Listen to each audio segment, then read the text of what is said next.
had much to say, but man, I still think them cats are crazy. They were asking if you were around, how you was, where you could be found. Told them you were living downtown, driving all the old men crazy. The boys are back in town, the boys are back in town. I said, the boys are back in town, the boys are back in town. The boys are back in town, the boys are back in town, the boys are back in town, the boys are back in town.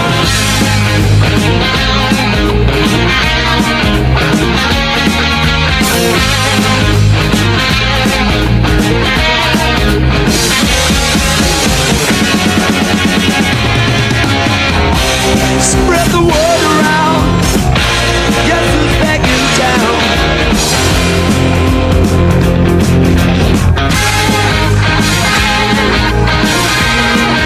The boys are back in town again.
In July summed up the problems of a lot of inner city areas. No jobs, no entertainment, and not much money around either.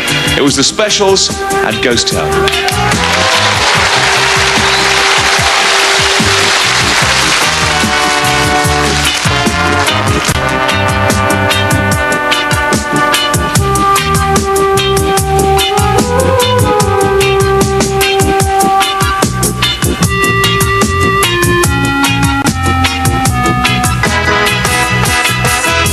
This town is coming like a ghost town.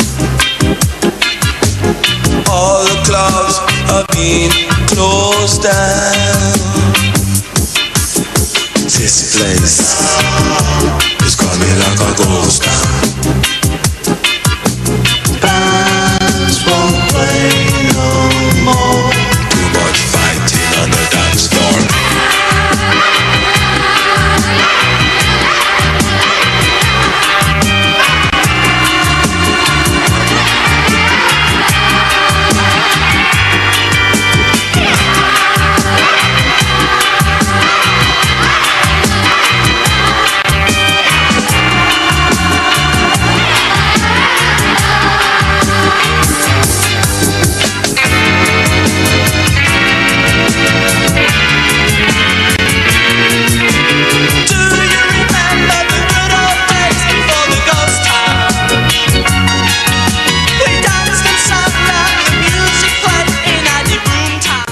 It's a nice lifestyle. Italy, easygoing country and not in a rush to do things. And as long as they saw that you were happy, then that made their day. If you said you'd love the food and everything, then they think that's great. And just as the Bradys embraced Italy off the field, then the Italian crowds took to Liam's skills on the field. Juventus was packed with talent, and Liam was the brightest jewel, the playmaker, alongside players such as the great Roberto Bettega. Ma sostanzialmente l'approccio fu positivo sempre perché era un ragazzo disponibile. Basically, the team really took to Liam because despite the obvious problem at first with language, he showed a readiness to learn and was always willing to help out and adapt to become part of the team. There was something very appealing in his character. For instance, in the first game we played, a friendly in Brescia, he did something Will thought was pretty unusual. When the referee rang the bell for us to assemble in the tunnel before the game, Brady stood up and made a point of personally shaking hands with everyone. We Italians looked at each other. That was his way. It was great and it surprised us. In goal was the ageless Dino Zoff.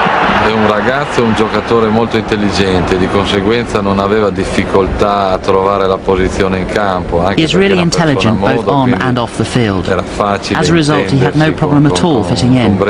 He was very much his own man, and we respected him for that. Brady was very open-minded and contributed enormously to the team. È senza dubbio determinante, anche se il gruppo era formato There is no doubt about it. He played a really decisive role. We might have had 7 or 8 players who were in the Italian squad, but it was Brady who brought experience and personality to the side. And his role in midfield was vital. Not only was he the team's main goalscorer for 2 seasons, but he was the chief playmaker too. In Liam's first season, Juventus won the championship, inspired by the magical Irishman. He reached peaks of play mere mortals dream of, and became a hero in the most fanatical of footballing countries.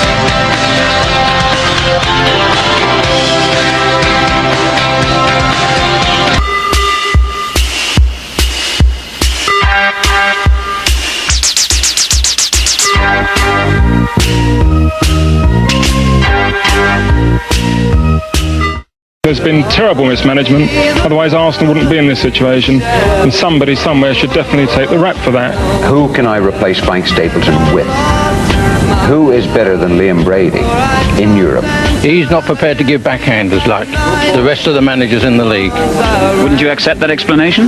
No! If you can't get the players and that's what you've got to do, that's what you've got to do! I'm sure that you've got to play by the book, and it's courting disaster to do anything that is not legal, and we're not prepared to get involved in it. Starting tomorrow, a new BBC One comedy series, Only Fools and Horses, starring David Jason and Nicholas Lyndhurst as brotherly business partners. I mean, take last week, we went to the auction, right? We bought a Grosser disposable light as a Space Invaders game, 2 facial saunas, 5 water-damaged sleeping bags, and a moonroof for a Peugeot, right? Then we swapped the lot for a van load of one-legged turkeys. They was not one-legged turkeys. They was damaged turkeys. How many legs did they have, Bill? I'm in no mood for trick questions. Undeterred, Dell clinches another deal. Right, okay, Treat, let's work that out. That's 8 times 25 equals 175, okay? 200. What? No, Roddy, no. The calculator says 175, all right? Yeah, but he's got GCEs in maths and art. So what does that prove? He can paint by numbers. Nicholas Lyndhurst and David Jason star in Only Fools and Horses tomorrow at 8:30 on BBC One.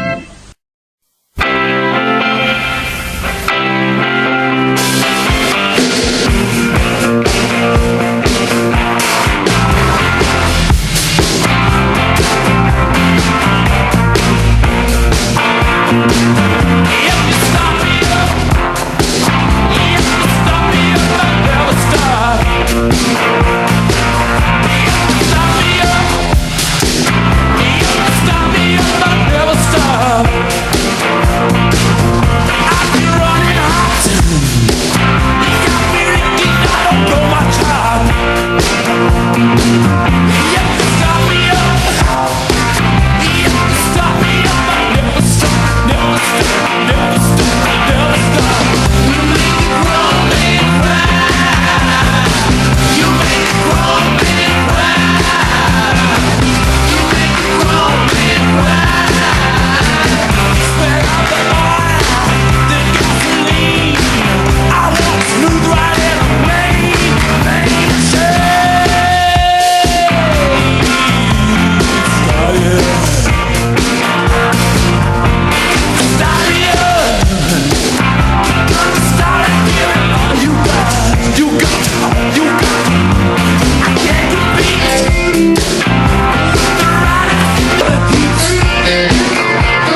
It's Arsenal, who have an impressive record against Liverpool in recent seasons, who kick off, playing from left to right in the first half on a very warm late summer's afternoon.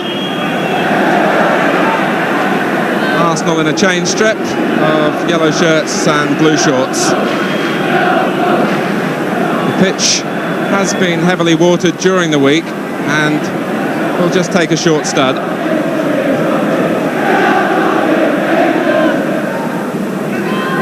Here's Brian Talbot. John Devine. 10 is Peter Nicholas. It breaks here for Devine, and the flag up against Brian Talbot.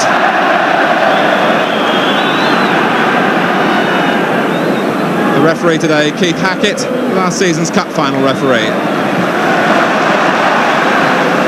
Young and Johnson letting it bounce, and it was O'Leary who made the positive move.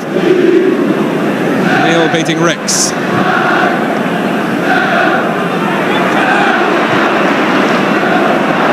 Johnson. Here's Souness. Collins having to jump with Ray Kennedy. Might fall for Dalglish, who was trying to set up Terry McDermott. And the back heel went straight to Devine. It would certainly settle a lot of Liverpool's anxiety if they could score quickly here.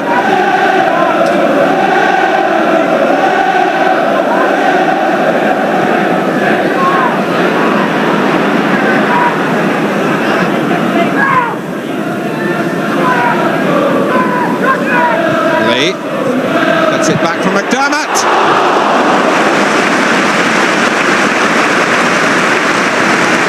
Lee sizing up the shooting opportunity quickly.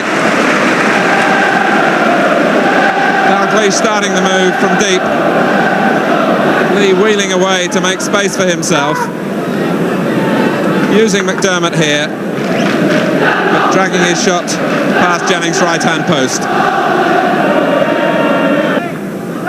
Arsenal feel that they've done well against Liverpool by using the ball quicker than usual from the back and bypassing the midfield,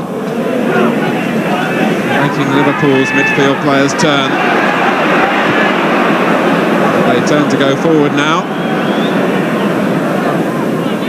joined by Phil Thompson.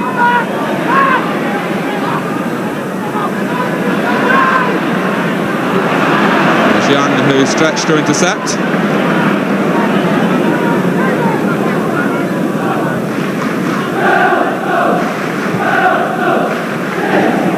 Skillfully done by Dalglish. The referee playing at good advantage. Down from David Johnson, and it was deflected from Ray Kennedy.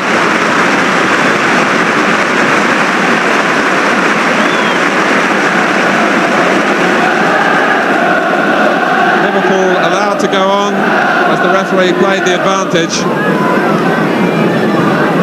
And David Johnson knocking it down for Ray Kennedy finally, whose shot was deflected. Dalglish with the corner. Ray Kennedy's flick.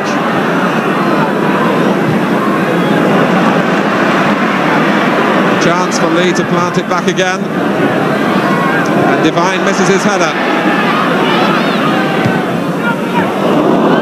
O'Leary just growing enough for Arsenal. O'Leary again.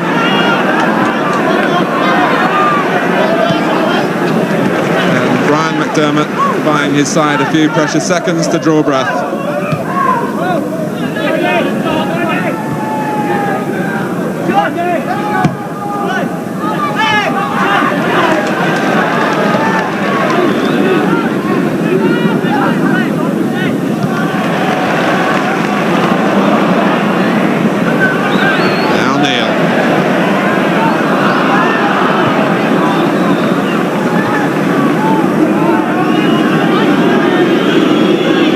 Two to hit up front. Sunderland is one. Nicholas presenting it straight to Kennedy.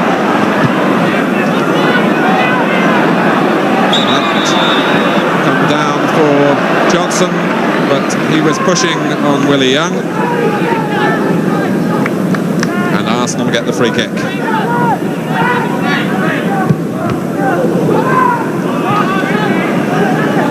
Arsenal, who finished third in the First Division last season, and Brian McDermott here is clean through against Grubbelar, and misses a gilt-edged opportunity.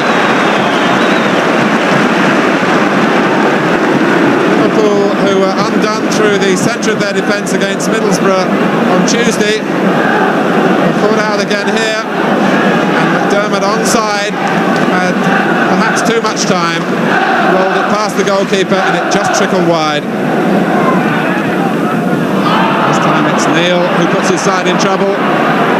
Sunderland. Desperate saving tackle from Alan Hansen.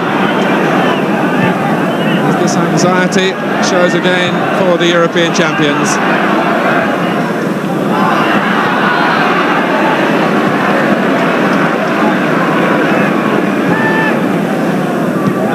Looking altogether more relaxed in their approach. Sunderland off on a run that draws Thompson out of the middle.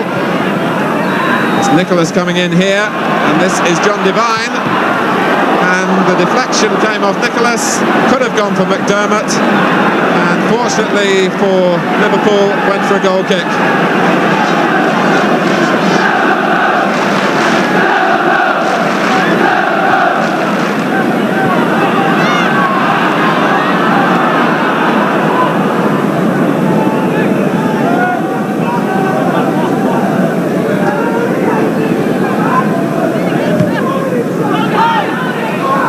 McDermott with Torben again, the marker. Dalglish faced by O'Leary.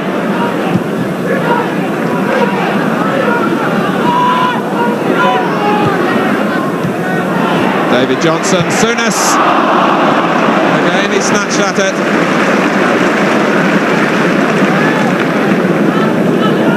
A disappointed shake of the head from Graham Souness for an effort that rather summed up the frustrations of his side. Liverpool are making a substitution. Craig Johnston comes on and Graham Souness has already gone off. With still 20 minutes left of the first half.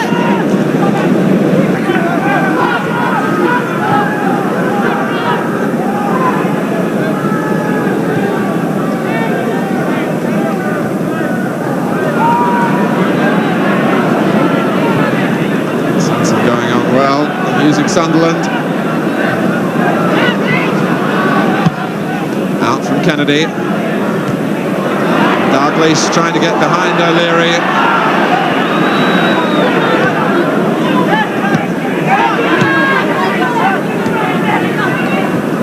Talbot. Here's Brian McDermott. Thompson there ahead of him.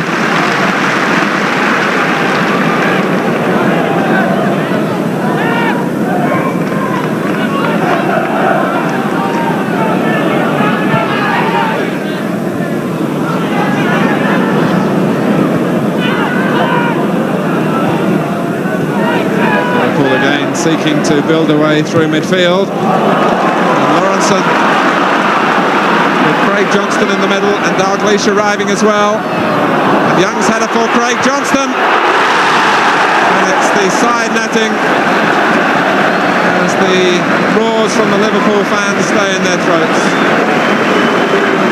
Lawrenson, the influential figure, getting the cross in. Young's header was a poor one. And Craig Johnston just hooking his shot past Jennings but into that side netting.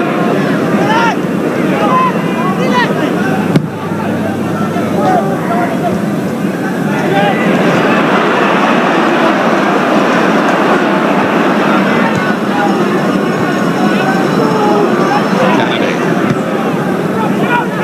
Dalglish playing it off well as he was fouled by Young, and Mr. Hackett playing the advantage. Kennedy. Here's Lawrenson, but Arsenal now back in force.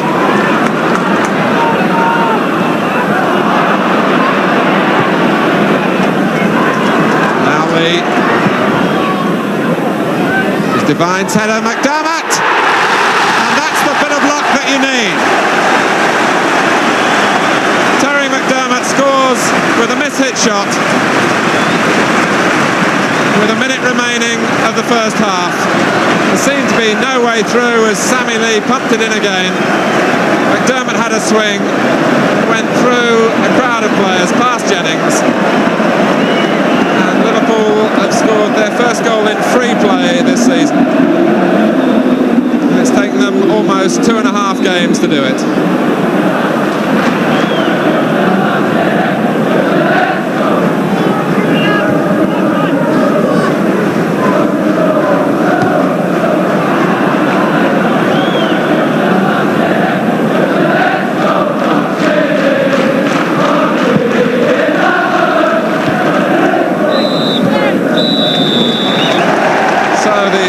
Whistle goes at the end of a half which has really been a tale of the two McDermotts.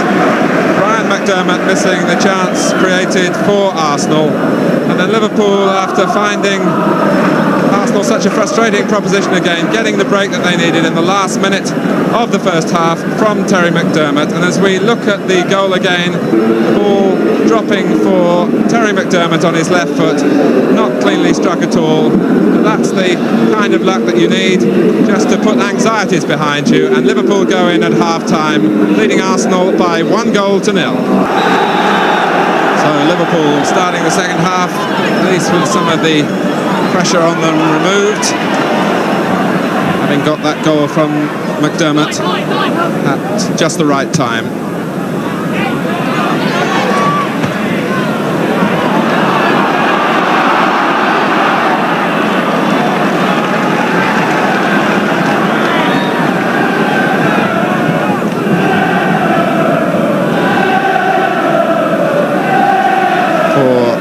Arsenal's change in tactics to cope with the threat of Terry McDermott. Still from that source that the goal came, and here's Lee, and now Dalglish. Away by O'Leary.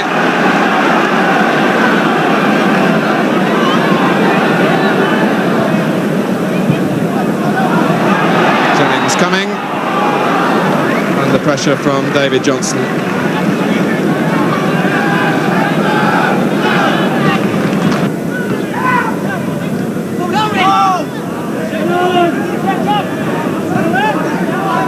Sunderland, always neat and economical in his work, but beaten there by Phil Thompson. Played back by Talbot.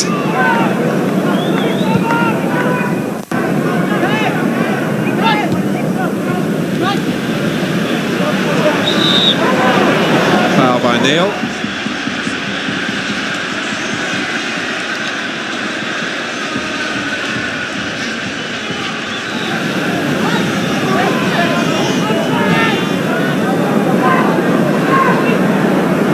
Looking up, finding a great deal on ahead of him. Happy for Talbot to take over.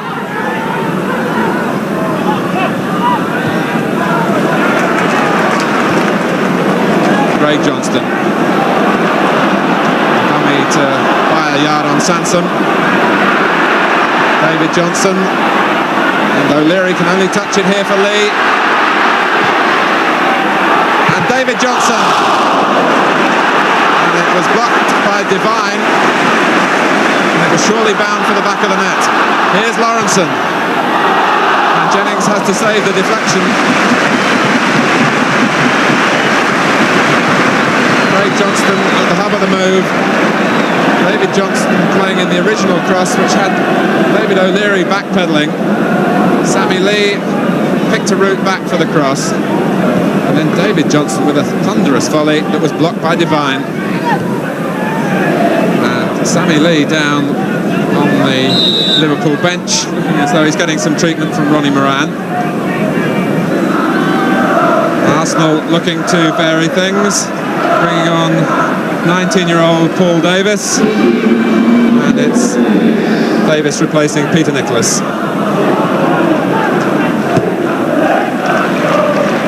David Johnson. Lawrenson lending support. Devine is the defender. And O'Leary slicing the ball away in a manner which could have embarrassed Pat Jennings, and which gives Liverpool the corner.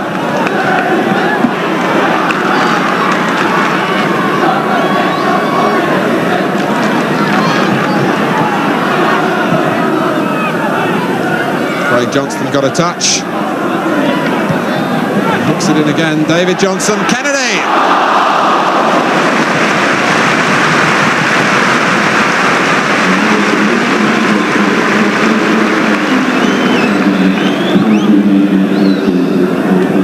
Dalglish's corner, and Craig Johnston doing well here to keep Liverpool in the hunt.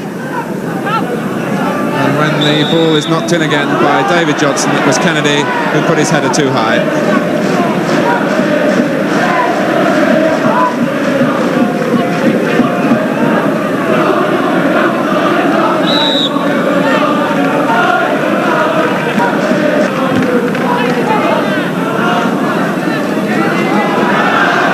Davis feeling that Phil Thompson might have got a touch on that, and that Arsenal should have a corner, and indeed the referee checked with the linesman and changed his mind, having initially pointed for the goal kick.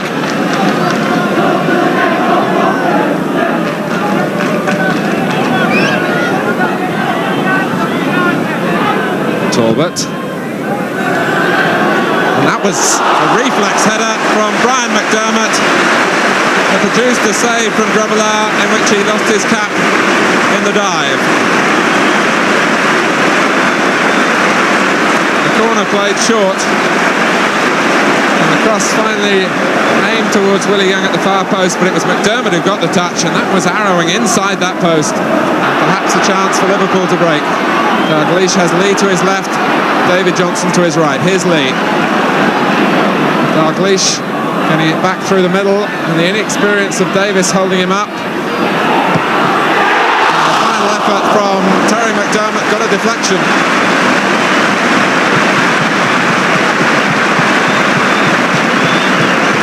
Jennings can't believe it, and is prepared to argue the toss with the referee. Perhaps we can see better as we look at it again. Set up here by Dalglish. Here's Terry McDermott striking it. Was it the goalkeeper who touched it? Well, Jennings said no. This time Lawrenson hasn't come forward, and Liverpool will be happy to use up a bit of time. Dalglish. Here's Neil. Here's Johnson jumping. Pulling in the sandwich between Young and O'Leary, and the judge to have doing the predominant pushing.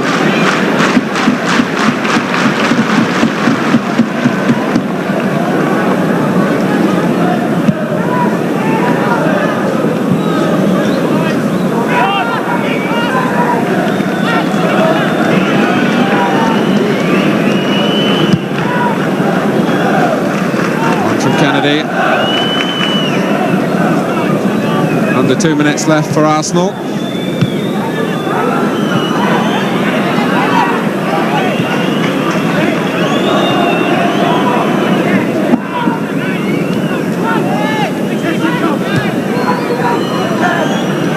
Sansom's header.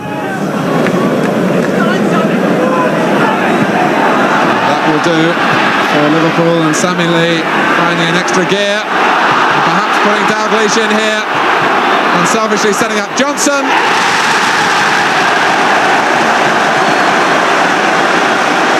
And a goal that owes its roots in the efforts of a player who has been badly handicapped through much of this second half. Sammy Lee, with that thigh strain, didn't give up. He won a ball from Willie Young. Dalglish unselfishly gave the simple chance to David Johnson, and Liverpool get a goal at the end of each half.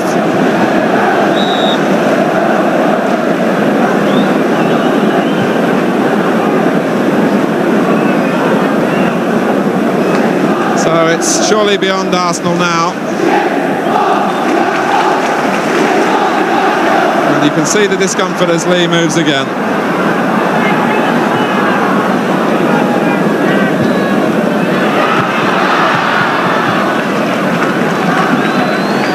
So it's revenge for Liverpool at least over an Arsenal side who have gone 8 games previously against them without getting beaten.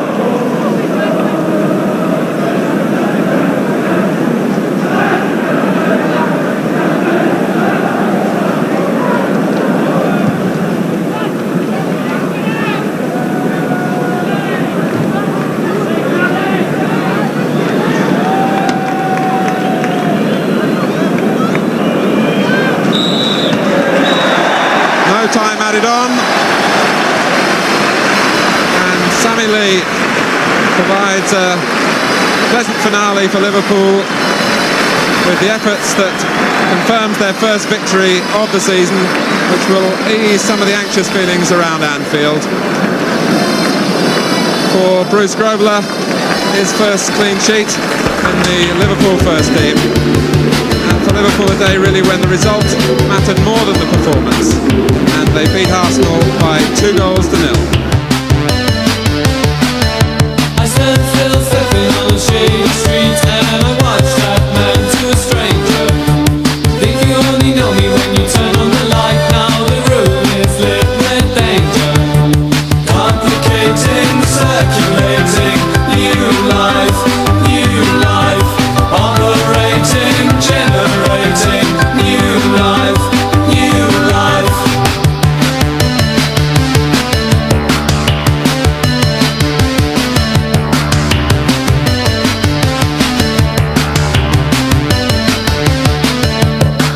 Transition to another place, so the time will pass more slowly. You beat your fuse and your shadows red like a film I see now, show me.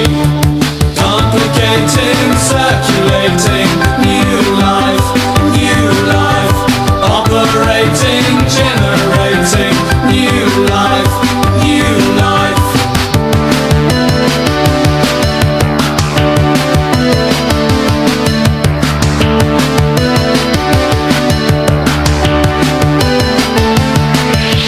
Space is hidden and we're out of sight, and the road just leads to nowhere. Stranger in the door is the same as before, so the question answers nowhere. Complicating, circulating, new life. United in a change strip of white shirts and black shorts get us away, attacking the goal to our left.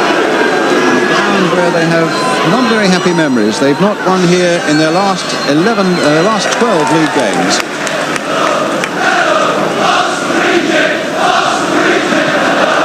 Frank Stapleton being baited with the Arsenal reject tag. Well, he'll have plenty that he wants to prove to the Arsenal fans and to the travelling Manchester United fans as well here today. James. Frank Stapleton, who in fact was given a bunch of flowers when he arrived at Highbury by an Arsenal fan, which was a nice gesture. And of course the first game for an Arsenal shirt for the number 9 there, John Hawley. Nicholas playing this long ball here towards Collins. They did nicely there towards the near post, and Talbot was almost in there, and Manchester United were nearly conceding a goal in the opening minute of the game. Back for the quick reactions of Gary Bailey. Talbot, who scored against Birmingham City on Tuesday, a good ball played in there by Hollins, and a ricochet, as you could see there, very nearly catching him out. Watkins to Alberston for Manchester United. Cut out by Hollins. Here's Hall. Curry. Stapleton, a beautiful layoff there for Wilkins. And lovely pass played on here for Birtles. Koppel. Alberston was available, but Hollins was back and doing some harassing, and the ball played too firmly for Hawley to gather, so Buchan gets it for Manchester United. It's Arthur Alberston again. Really nicely that for Stapleton, and touchback for Birtles.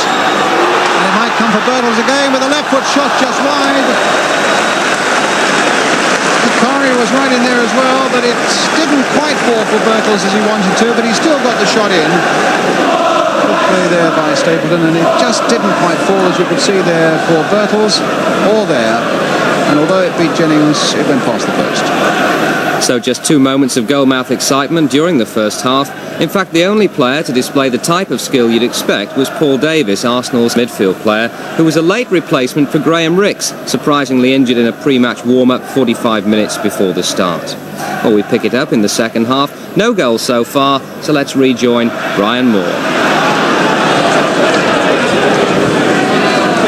Davis again, neatly hurdling Goodman. That was a good bit of skill by the young number 11. And in the end, perseverance got the ball through to Brian Talbot. Getting towards that byline, it was Goodman who held him off in the end. Moses, who knocked it away for the throw.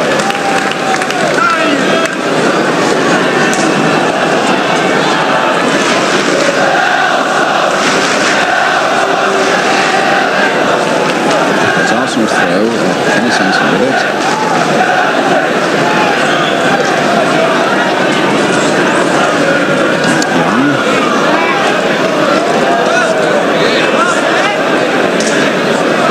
Shadowed him all the way up there, and it might just have left a gap through there, but United got it away again. Here's Willie Young once more,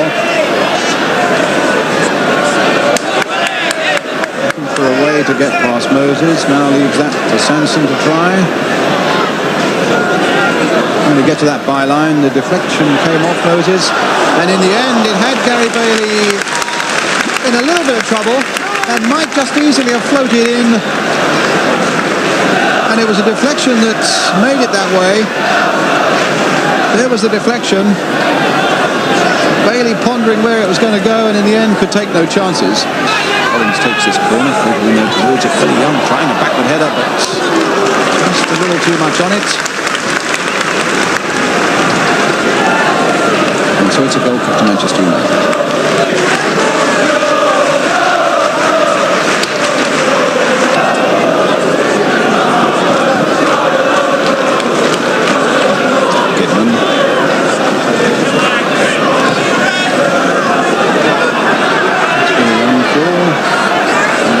Can force an error out of him, which he's done. Frank Stapleton. And United get a throw off Brian Talbot. Goodman will take. And Goodman's cross coming in. Oh, there was some misunderstanding there in the Arsenal defence. And even then, Sanson's header only coming out as far as Wilkins, and his shot is charged down by Kenny Sanson, who realised he had to do something to put things right. Sanson, I think, with an injured hand. Manchester United retreating, and Arsenal with a free kick.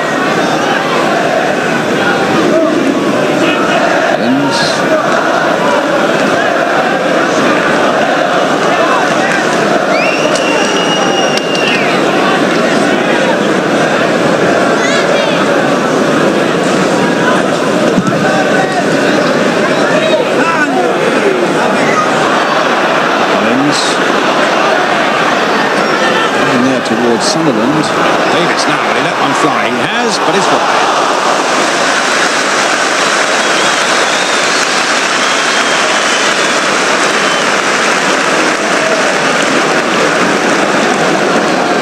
Well, there's a shot the ball's going wide, but this young man is as confident as anybody in at least having a bang at goal.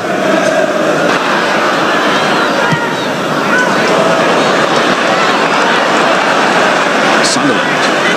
Davis, Collins, in there, and they claim handball, and the referee doesn't want to know, shaking his head there, and Arsenal claiming there was a handball there by Goodman. Whether we can see here or not, as the ball comes in, well, it may well have been, and it's hard to see from that angle. But Sunderland bringing the ball in there, Bailey gathering it at the near post. The angle wasn't good from that camera there, but you have to say that referee Bray was right bang on the scene and said no penalty. Birtles, the cross coming in, Stapleton wondering if he'll get to it, Sanson knowing that he can. Queen, it's a good ball played here for Wilkins. Now let's see what the control's like and the ability to get the better of Davis. And in the end, lovely play by young Paul Davis, and the crowd rising to that. Talbot.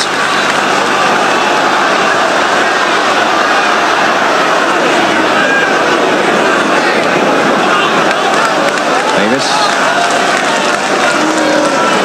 Not enjoying this young man's performance. The ball throwing clear to Sunderland. He couldn't control it, but at least Arsenal get a throw. And I think Paul Davis only came in at the very last moment when Graham Rix was injured in the warm-up.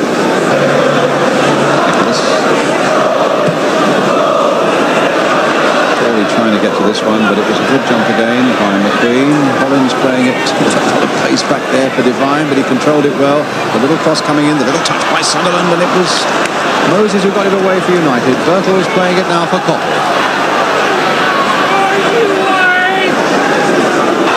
I'm a United fan. I think I'd be keen also to see Koppel bouncing down the right touchline, trying to get to the byline a bit. He hasn't looked once as though he's going to get to the byline away on that left-hand side.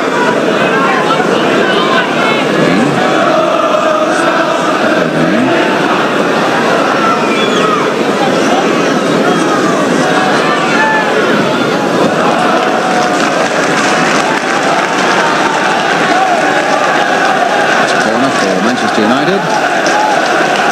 Alveston having won it with a little bit of determination down by the flag, and Koppel with it. Again on the line. Birtles right in there. Oh, and Jennings punching it out there. Stapleton just over the top. Well, it was an Arsenal deflection in the first place that put Jennings into trouble, and he could only paw it away. And Stapleton guided the header in so close. And that was Buchan holding back Sunderland.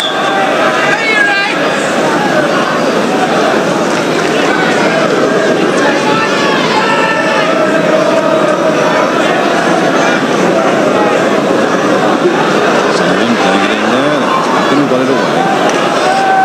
Davis.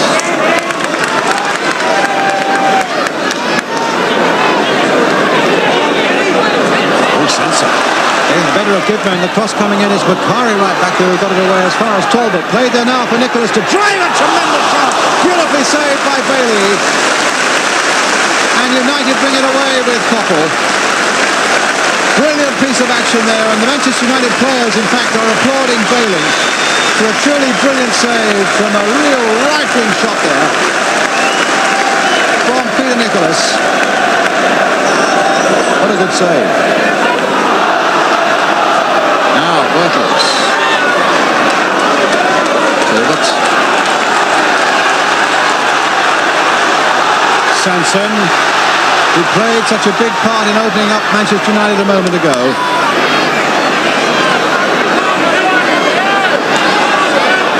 Running out of space, but still gets a good cross in. Oh!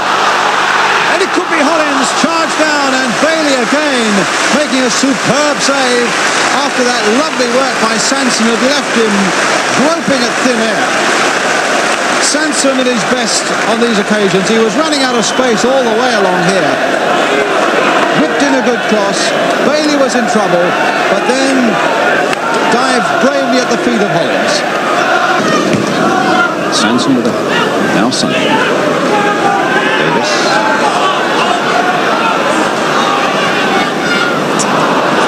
Alveston, Koppel turning it on his turn to Birtles, who's got Stapleton up with him, and plenty of Arsenal shirts are coming back. Birtles heavily outnumbered, but nonetheless finds its way through to Stapleton and into the side netting. There was a chance there, fleetingly, for Frank Stapleton to come back and celebrate with a goal at Michael. Birtles battled away on to Stapleton.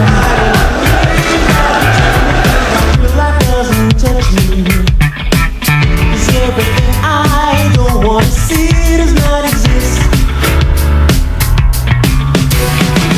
I'm closing my mind, believing every word you see and none of what you hear. Closing my mind, closing and throwing away the key. empty spaces at Meadow Lane underline Notts County's problems. The team, having lost 4 games in a row, is sliding rapidly down the table, but on the lower skates in the First Division, there's simply no money to buy new players. This is virtually the same lineup which brought Notts County promotion after an absence from the First Division of 55 years. There have been 2 major signings since promotion, John Chidosi, who's injured, and 20-years-old fullback Nigel Worthington, today making only his 2nd appearance in a defence which has let in 13 goals in the last 4 games. Arsenal have had exactly the opposite problem, conceding just 4 goals, the best record in the First Division, but scoring only 4, the worst total in the division. So, John Hawley was bought from Sunderland to improve things, and today Hawley makes his 2nd appearance in Arsenal's colours as replacement for the departed Frank Stapleton. With John Devine suffering from a cold, John Hollins moves to right back, and Paul Davis comes in midfield in a side showing 3 changes, 1 positional, from the midweek victory over Panathinaikos. Today's referee, Bert Newsom from Shropshire. It's Arsenal then who start the match attacking from left to right, Notts County in black and white stripes, and hoping to reproduce the form which brought them victory at Aston Villa on the opening day of the season. There's young Paul Davis getting his 2nd early touch for Arsenal. Nicholas. Sansom. And a good run being made by Sunderland in the inside left position, spotted by Pedro Richards, the Notts County captain. There's Benjamin. Tristan Benjamin been County's best defender so far, according to coach Howard Wilkinson. Klein has Worthington on his left.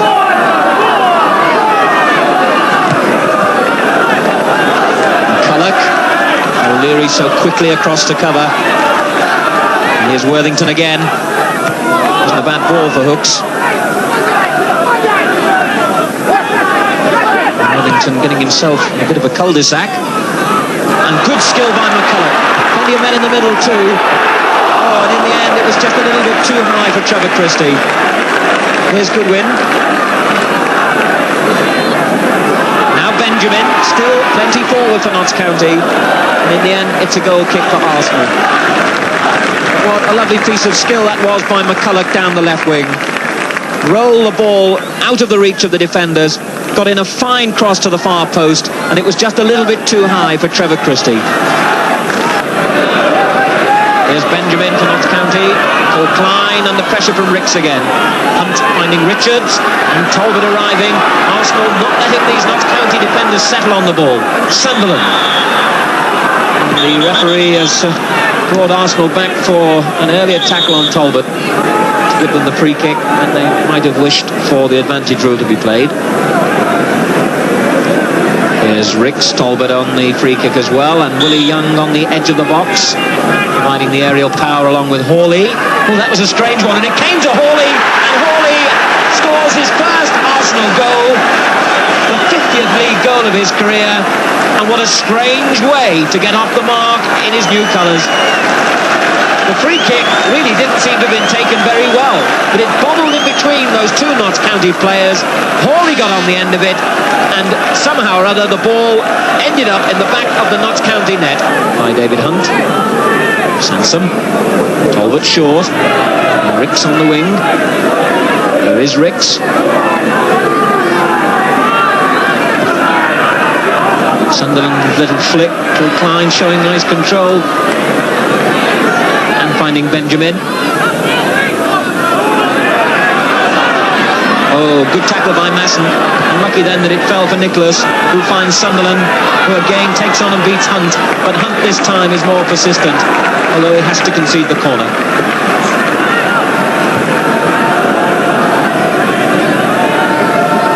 Well, there could be a problem here for Notts County, with both David O'Leary taking up his position on the near post and Willie Young, number 6, on the edge of the box, coming forward.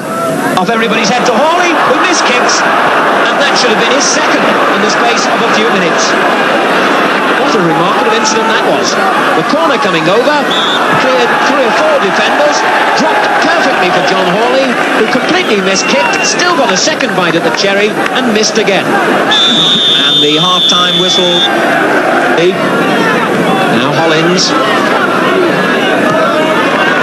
away from defenders and finding Hawley well. Ricks. Well, that was a good ball played in from the right, and Arsenal unlucky there. Hollins once more involved in the build-up. Lovely reverse ball out to the right, found John Hawley, and he played a good ball in towards that near post. Ricks came racing in, but turned it wide. Howard Wilkinson, assistant manager, hoping that things will improve here for Notts County. At the moment it's Arsenal dominating. Talbot, Sunderland, Ricks forward, Davis arriving as well. He takes on and beats the substitute Mayer well. A tackle from Worthington, giving Arsenal their first corner of the second half.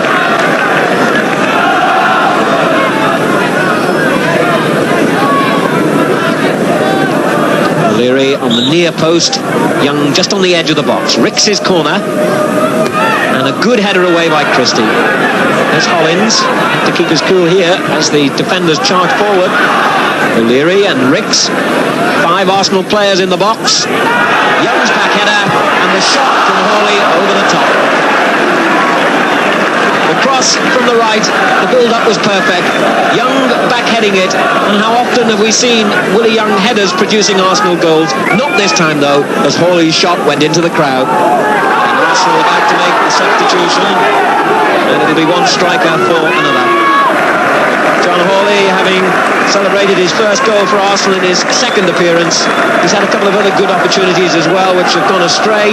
So Brian McDermott, who played in every game until Hawley was signed, gets his opportunity with about 13 minutes to go.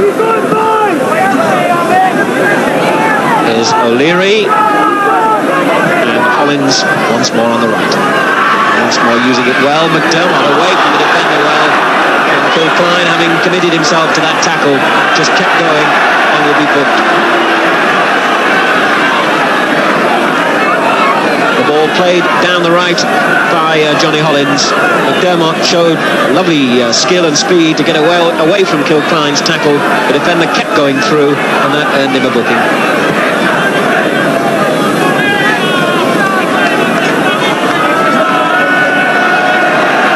That's a sad start for Brian McDermott. Did well the first time the ball was played to him, but also collected a pretty nasty bang. So temporarily in action almost before he got into it. Good free kick aim for Willie Young, and the header was only just wide. Not many people can climb higher than Phil Klein, who's 6'4", but Willie Young did so then. The header just skimming wide. Nice and still for Notts County. In Christie, disappointment etched into the faces of those players, and also into the face of young Brian McDermott, who must have had just about the shortest role as a substitute this season. I'm sure he was on the field for less than a minute. Certainly from his first touch he collected that tackle from Kilcline, and it looks as though he'll play no further part in this game. And as we move into the final 5 minutes, a late flourish by Notts County. McCulloch, Talbot's interception, Goodwin nearly on the end of it. He's still there, Jennings down at his feet, Goodwin still has the ball, and Jennings shows how to tackle. Well, that was a remarkable incident. Jennings and Goodwin, the two key figures involved in it, and Jennings twice had to go down to Goodwin's feet, and the second tackle was so good that Goodwin lost his boot. The corner comes in, a back header. At the death have scored a goal. Nelson's corner, Hunt flicking it on. Another deflection helped it into the Arsenal net, and Arsenal, who've been in control for so much of this game, now find themselves seeing a point or 2 points slip away.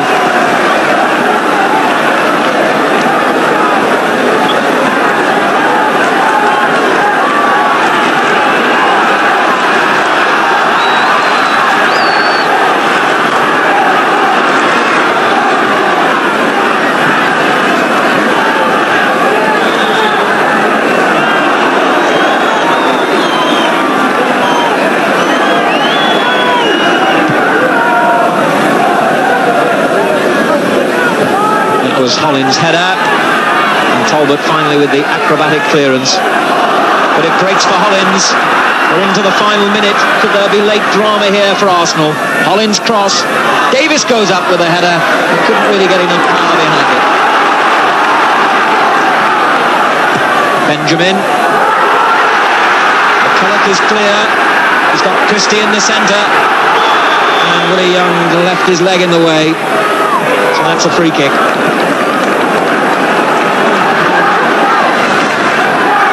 So we are now into the final few seconds of this game as Masson lifts the free kick to Kilcline. Would you believe it? Kilcline has scored what is surely the winning goal. And Arsenal cannot believe it. In the 90th minute, Notts County, who were facing defeat, have now surely clinched victory. Masson lifted the free kick over everyone's heads, and this enormous centre-half, 6'4" tall, climbed above everybody. The header was just enough to deflect the ball between the post and Pat Jennings, and that's 2-1 to Notts County, and the referee's final whistle can't be far away.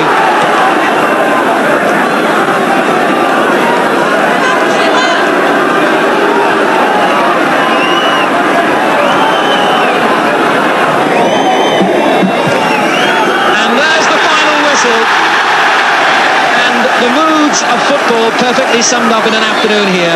Brian Kilcline, the hero and in a sense the villain. He was booked for a tackle which meant that Brian McDermott had to leave the field within a minute of coming on. But his header produced the winning goal when David Hunt had played such an important part in bringing Notts County back into the picture. Arsenal seemed to have 3 points all wrapped up, but Notts County kept going to the end.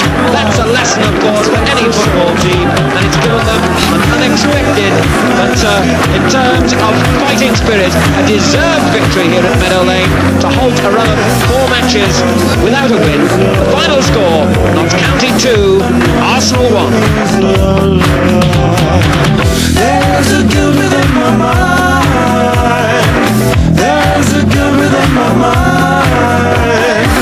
I know this feeling is alive. I know this feeling is alive.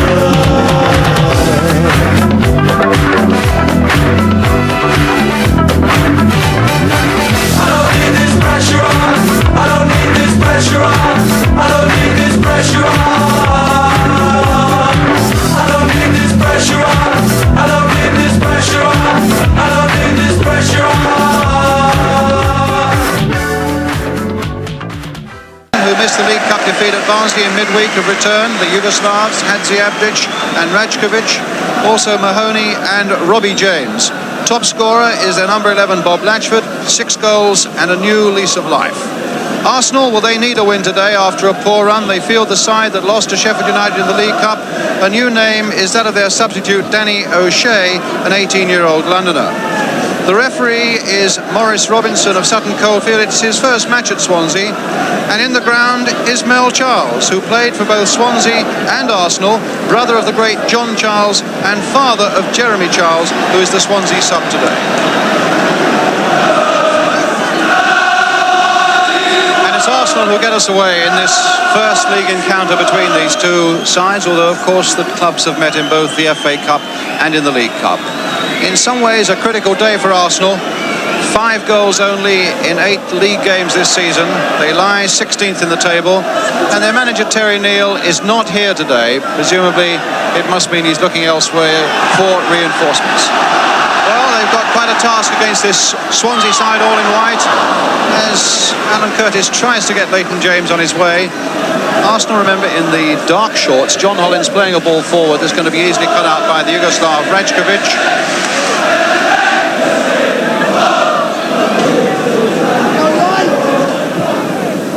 Owen hitting it straight to Hollins again, who seems to be in all the action at the moment. Hawley's gone racing through the middle. Here's Brian Talbot rifling a shot there, but wide of the Swansea goal. Well, it was Talbot's shot, but it's the inspiration of Hollins at the moment that's keeping Arsenal coming forward, and here he is again. Ball played in this time to Talbot, but as you can see, the shot a good couple of yards wide.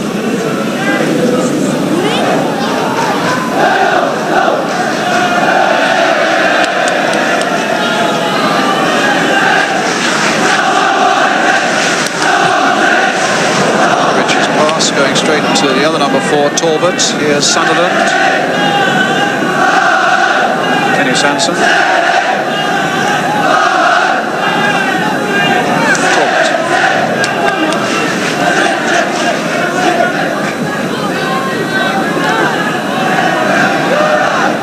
Young.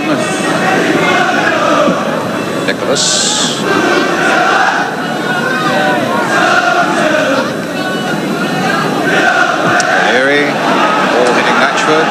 Talbot is there, but the bounce beat him.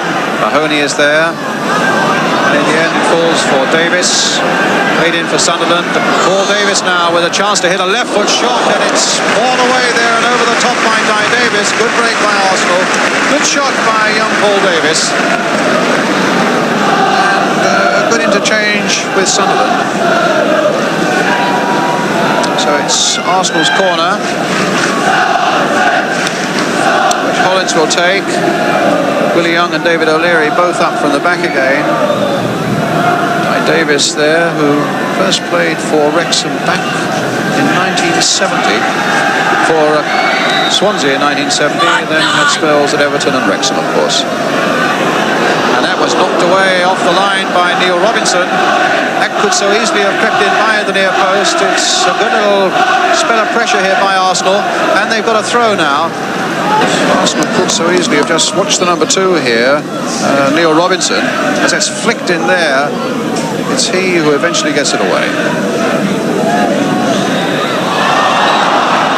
Free kick. Sanson, Sunderland.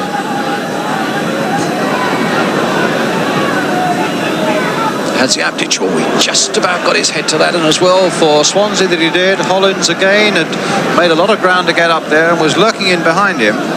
And it's Hollins now who takes this Arsenal corner.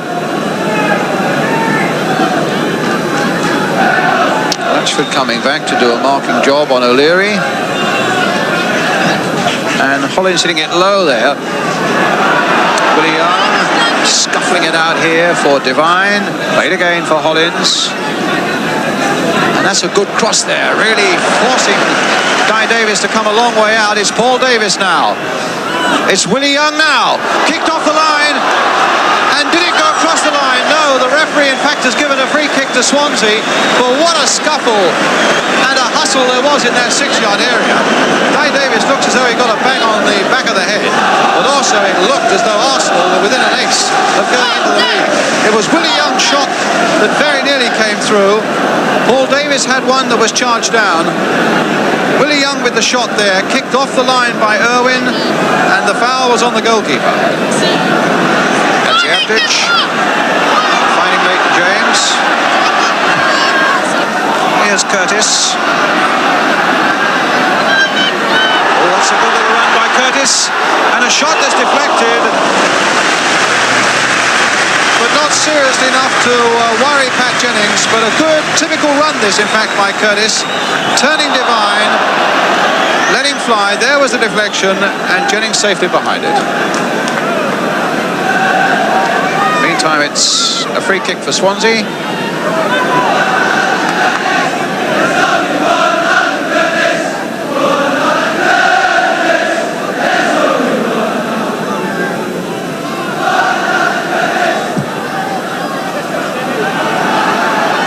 O'Leary. Hadziabdic. Leighton James, the long cross there towards Latchford. He turned it back now. Leighton James there. Oh, it's a goal!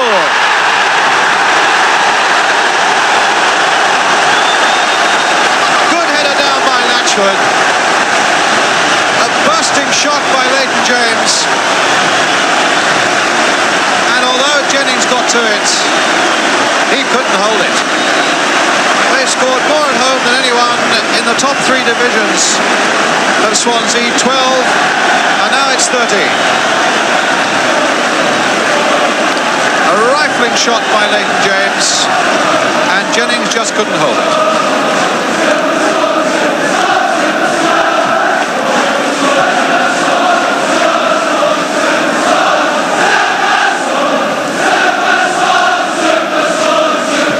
Sunderland. Thompson Getting the header there. Nicholas headed away by Irwin. Here's Peter Nicholas again. A cross that really is just for the benefit there of Neil Robinson. Toshak keeps getting up off his bench there, telling people to go forward and then to calm down. I think he's as excited about the prospect of Swansea getting a victory today as anybody in the ground. Davis, it's a nice ball here with a bit of space for Devine. Hall is up there. Sanson's made a great burst too from full-back position. Nicholas, Davis, might get a shot in here. No, thought too long about it, and Swansea get it away as the half-time whistle goes, with Swansea leading by a goal to nil, scored by Leighton James after 38 minutes. So Swansea get us underway again, attacking now the goal to our right in the all-white strip. Arsenal, who got a 1-1 draw here in the League Cup last season and then finished off the job at Highbury, I think at this moment might well be satisfied with a 1-1 today. A goal down. There's Colin Irwin leaping, but that time beaten in the air by Hawley. Robbie James turning it back.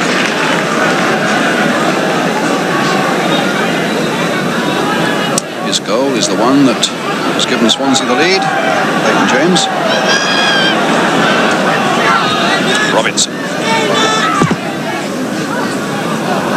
Willie Young's header. Mahoney. Neatly eluding Brian Talbot. Finding Neil Robinson. It's Max Thompson. Getting past Peter Nicholas. Still Thompson looking to get to that byline. A really great cross coming in there. And Robbie James couldn't quite get on the end of it. But what a lovely piece of play by the number 10, Max Thompson. That shows what can be done with a bit of determination and a chance to get to the byline, and whipped in a really good cross. Here's Willie Young. And this might begin with a chance for Latchford. So nearly number 2.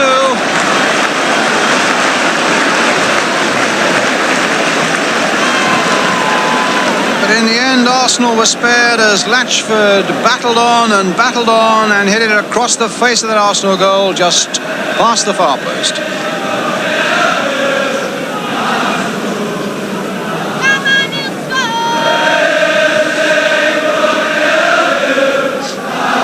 Sanson.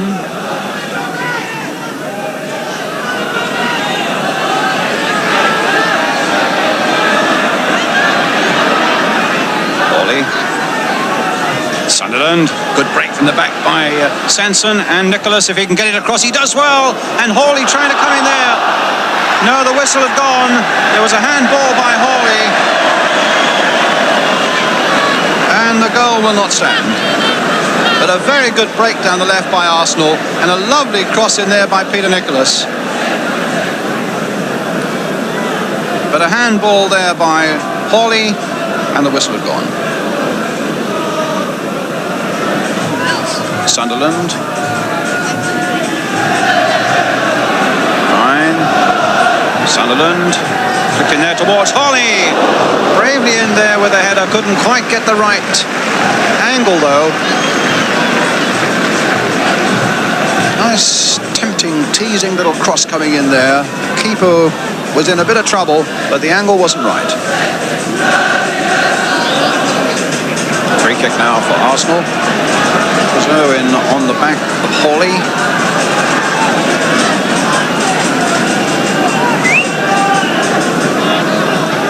Davis, Talbot and Hollins all around that area. Probably play it this time wide for Talbot. Or maybe Hollins, great striker of a ball, will hit a good one. And it was well saved by Guy Davis. Caught that well. But clearly the Swansea wall had been well lined up there by Guy Davis, because although it went around it, Davis got a clear view and made an important save.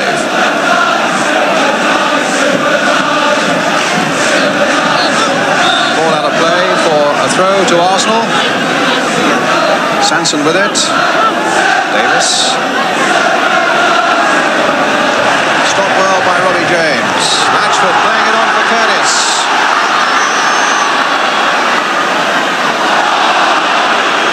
Referee quite rightly waving play on. There was no foul there by Willie Young. Robinson. James to Robinson. And that's towards Latchford. Flick back again there for Leighton James. Tipped away by Pat Jennings. And a beautiful piece of football. And you notice there that Leighton James was patting Bob Latchford on the head. What a lovely knockback that was. Absolutely perfect. And a fine save by Jennings from Leighton James. Well, certainly Leighton James was well aware of the part that Latchford played in that.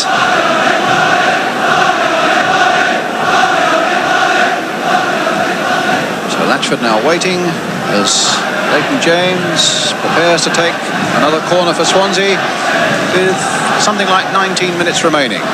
James with a corner. Flick back again there and knocked away that time by Hollins after Robbie James's header had gone dangerously close.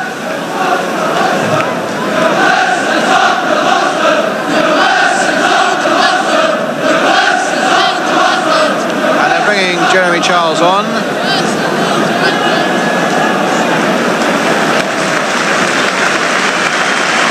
It's going to be Bob Latchford, who very nearly set up a goal for Leighton James a moment ago, who goes off. Charles, who comes up into a forward position straight away, although I think he'll be happier bolstering up the Swansea midfield. James. Ditch to Neil Robinson, the right fullback on the far side. And a free kick given to Swansea.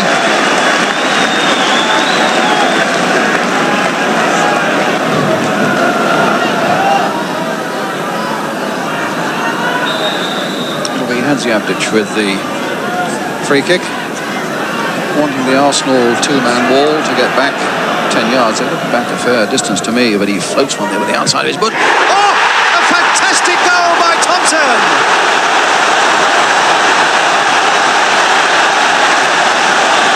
Well, he's entitled to celebrate that. Astonishing goal by the big fullback. First for Swansea. And all Pat Jennings could do is catch the rebound.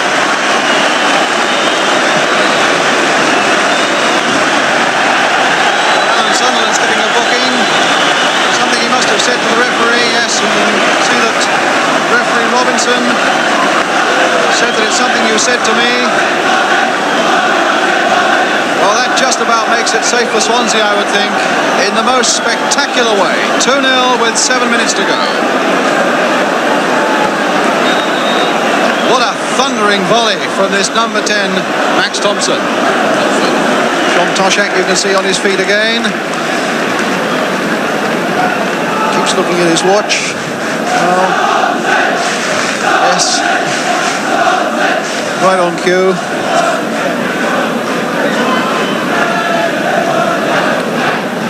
Looks like being a real afternoon of celebration for Swansea, who I'm sure have played better this season, but at least stuck to a task well against a side that defended pretty well for quite a long time, until they snatched that goal after 38 minutes from Leighton James, and then 7 minutes from the end of the second half, that blockbuster from Max Thompson.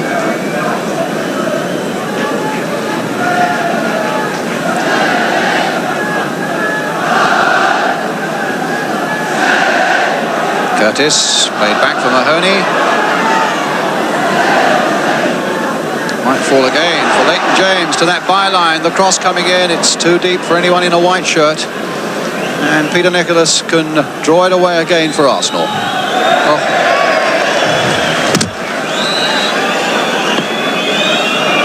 It's been one of those afternoons again for Arsenal.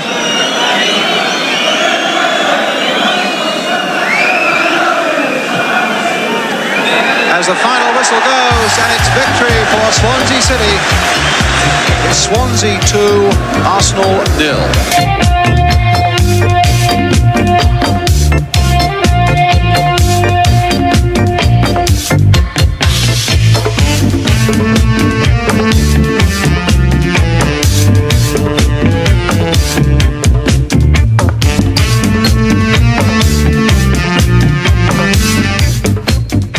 Well, Neil's reaction has been swift. He's picked this very positive-looking lineup with plenty of attacking players, and there's a new face alongside Alan Sunderland and Brian McDermott in attack. Raphael Mead, just 18 years old, makes his league debut, having had just 19 minutes of first-team football when he scored a goal with his first kick as substitute against Panathinaikos in Athens. There's a new face too in defence, 20 years old Chris White. And by a remarkable coincidence, White's only first-team experience was also as substitute against Panathinaikos, though he played in the home leg. Manchester City, who have recently suffered heavy defeats at both Birmingham and Brighton, field an unchanged team, and they feel that their new look back four, with Tommy Caton at left back, is their best defensive formation. Referee Alan Robinson of Portsmouth. So it's Manchester City who kick off their attacking from right to left. Arsenal, best identified by their white sleeves, after 3 successive defeats and with mounting criticism from their fans, really do face an important match here today, one they must win. There's touch for Chris White, making his league debut in Willie Young's number 6 jersey.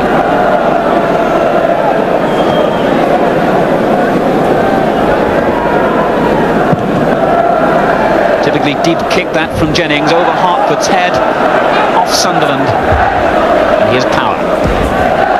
Nice lay off, Reeves. Power again, the City captain. Reeves trying to turn O'Leary, but that's difficult.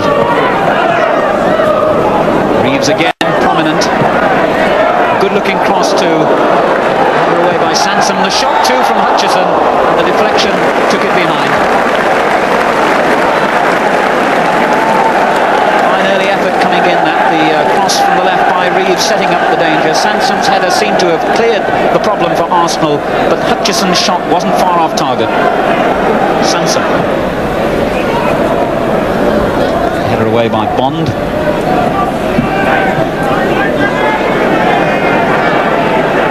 Cutting from Caton's header. O'Leary almost on the goal line, and the new defender White is in the penalty area too for this corner. Over everyone's head to Sansom. McDermott turning, and the shot coming in from White, producing a good save by Corrigan. Well, the new player Chris White will be happy with that effort. Turned back, Sansom did a good job then, made the space, and the shot hit first time. Well saved by Corrigan. Good header that by Power. White. Talbot winning it. And again. Ranson straight to Ricks. Bond again across to cover. Here's Ricks.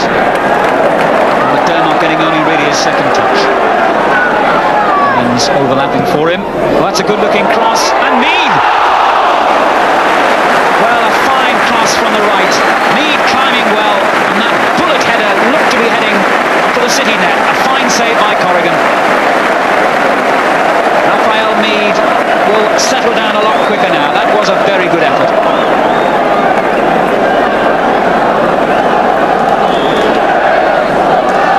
Ricks' corner. Oh, over 3-4 players' heads, and finally comes through to Talbot. Away by Bond, straight to White. Well, cheers from the other end. I think they thought that had gone in. Of the situation as City look at it. And an interesting position again this, with just 10 minutes of the first half remaining.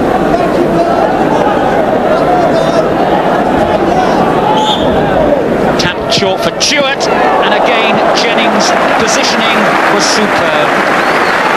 The free kick tapped short, Chewett hit it right-footed towards the top corner, and Jennings just pushed it away and dealt with the bouncing ball again. Pensive looks on the Arsenal bench from Don Howe on the left, Terry Neal in the centre. Sunderland.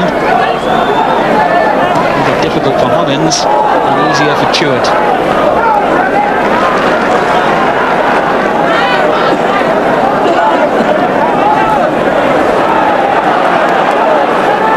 McDermott. Power very tight to him.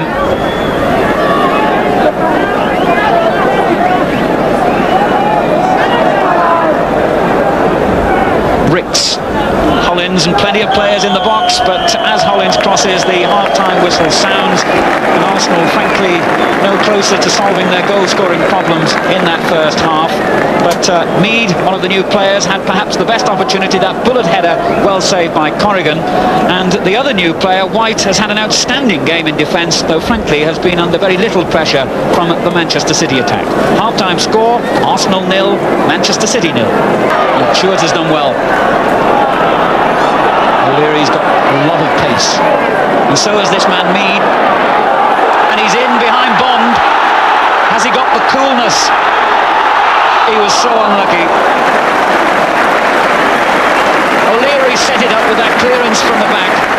Mead got in behind Kevin Bond and managed to get in his shot as well. It was a good effort, but wide of the target.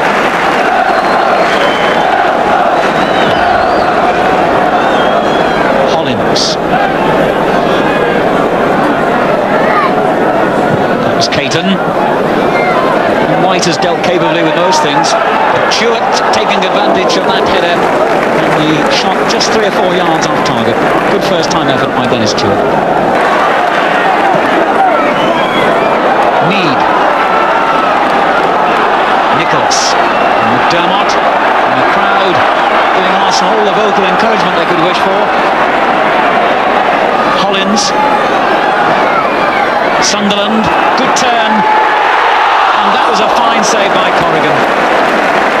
Hollins playing the ball, first time into the box. Sunderland's control was superb then as he turned and got in that shot. Corrigan just pushed it wide for the corner. So at long last, something for the Arsenal fans to cheer. That effort by Sunderland.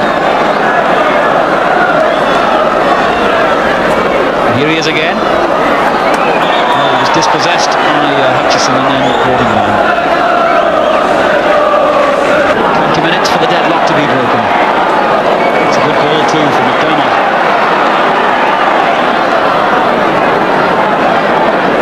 He's made life difficult for him. Hartford's clearance. Talbot back. Ricks forward. Here's Mead. And Raphael Mead marks his league debut with a goal. And how badly Arsenal needed it.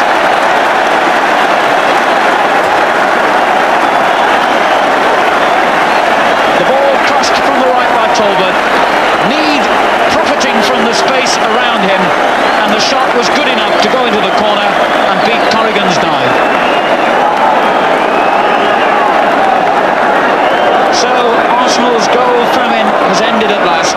Only the 6th goal they've scored in the First Division this season, and the debutant Raphael Mead was the man to get it. Just 18 years of age, and a very good effort, well saved by Corrigan in the first half, and we'll be delighted with that. But City almost equalising within seconds at the other end, with Reeves with the header on the near post, well saved by Jennings.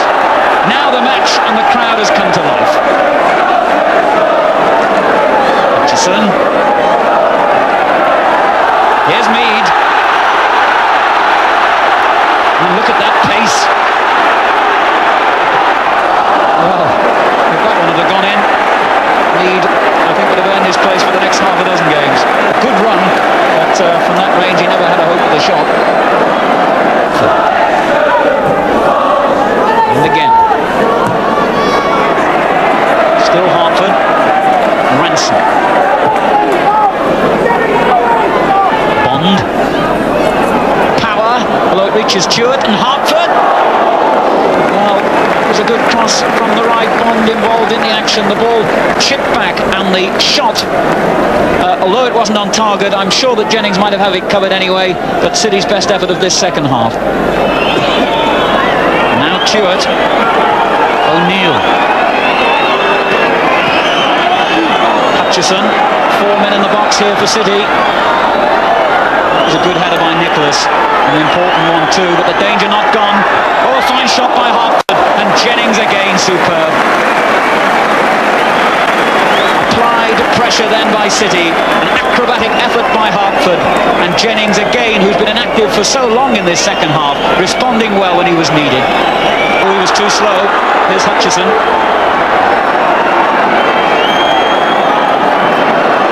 Bond. Caton. for stoppages. Reeves, power, blocked by Sansom. Reeves again.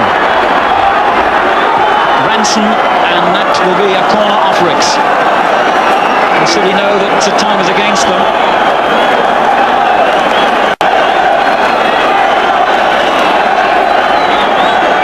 Power desperate to take this corner quickly. A good flick, and that was a fine piece of goalkeeping again by Pat Jennings.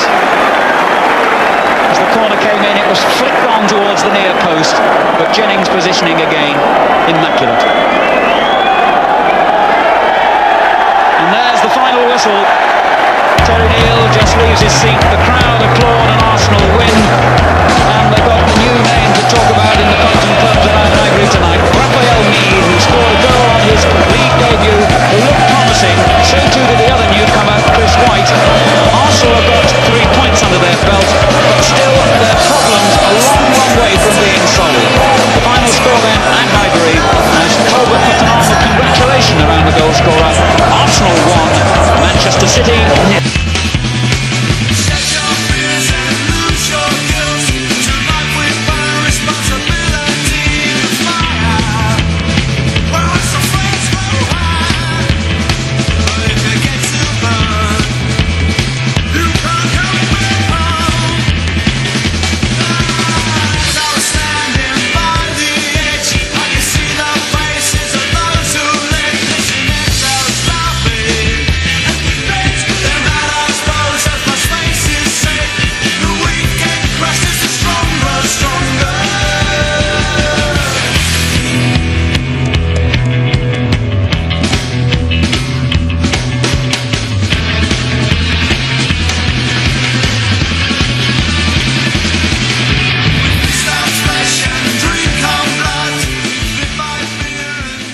Goals in 14 first-team games against a reshuffled Ipswich side who were 4th in the table, just 2 points behind Swansea at the top.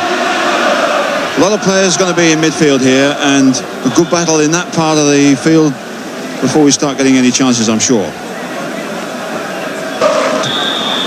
And a foul there on Butcher, so a free kick to Ipswich, and he'll get up into a striking position.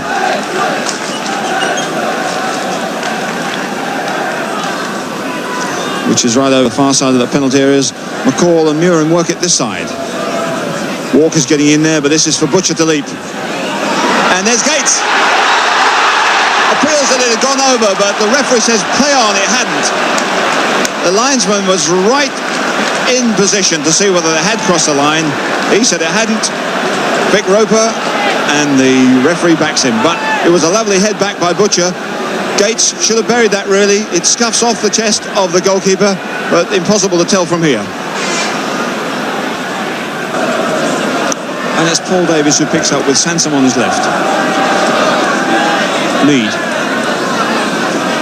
Hit the referee. Ricks picks it up quickly. Ricks on the run through. Good run. And a foul by Russell Osman on Ricks. Protest from Osman, but waved away by Cliff Maskell for a free kick for Arsenal from an inviting position, particularly with the players like Ricks and Brian Talbot and even Hollins, who's square of those two. And here's Hollins now to drive one. Oh, it's a good effort. That's a thunderbolt from John Hollins, but straight into the arms of Paul Cooper. Well, if that had had a bit of a bend on it, that might have been trouble for Cooper, but certainly a hot potato there. Arnold Muren, so many players in midfield. Control's got to be absolutely precise, and passing too. McCall gets his way out of that one, although Nicholas fouls him and concedes a free kick. And Arsenal get everyone back except Raphael Mead. Butcher and Osman getting up there over the far side. Osman coming in on a near run, but there's space here for Mills as Arsenal push out. Back wide to Muren, nicely hit. Muren here. Up goes Mariner. Tyson battling for that. Mariner again. Away by Willie Young. Talbot can't get it. And Tyson hits it. Oh, it deflected off the post. Tyson denied there, but the job for Jennings made a lot harder by that deflection by a defender. The ball bouncing here to Tyson as Talbot and Mariner battled for it. The shot, the deflection, Jennings was really beaten. And McCall is caught by Nicholas. Oh, what a challenge on Butcher. Butcher is hurt on, I'm not surprised. Nicholas carried through on that one. And here's Arsenal coming forward with Butcher still down. Ricks. And Mariner breaking past the prostrate figure of Butcher, who's now gingerly getting to his feet. Well, what do you think of this challenge as the ball breaks and Nicholas goes in? It's a 50-50 ball, which Butcher gets, and that is a high challenge. There's Arnold Murin looking for Butcher to go forward. Here he goes. Gates is getting away from him as Raphael Meade just challenges. Butcher still goes. Doesn't know who to give it to. Butcher gets it wide to Mills. It's a good ball in the end. And Mills does a great job. And Mariner whacks it in. That was a mistake there by Sansom. Mariner saluting the crowd. He accepts an easy chance which really should never have come his way. And the breakthrough for Ipswich. Well, Butcher was in the middle of that, and Mills too coming from nowhere. Now this is a cross which Sansom should have got away, but he doesn't. He gives it straight to Mariner, who says, I'll have that one. 1-0. And Paul Mariner, the player who's worked very effectively in the build-up, has accepted a gift opportunity there. And Meade is on his own for the moment, unless he can get a bit of support. As we go into injury time, Meade, good effort. Well, do you say he did well, or do you give marks to Mick Mills, who drove him wide enough to make the whole target difficult? But in fact, Meade was just oars ahead of Mills, but the angle wasn't good for him. As for Terry Butcher, the result of that tackle by Peter Nicholas in the first half is evident for everyone to see. Forward for Willie Young. Nicholas has gone forward into that hole.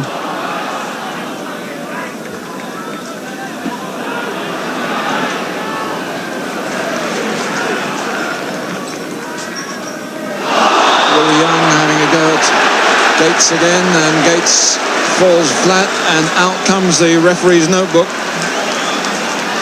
Willie Young shakes his head in disbelief. Well, I don't know, it's always hard for a big fellow tackling a little one, but that was the second fairly heavy challenge he'd had, and the referee didn't like that one. Gates will get himself to the edge of the area for the free kick taken by Mills. Short one to Steggles. Tyson is on his right touchline. In for Gates. Looking to get him to try and turn, get into the area perhaps for this one. Here's Mills going forward. And Mills has got it!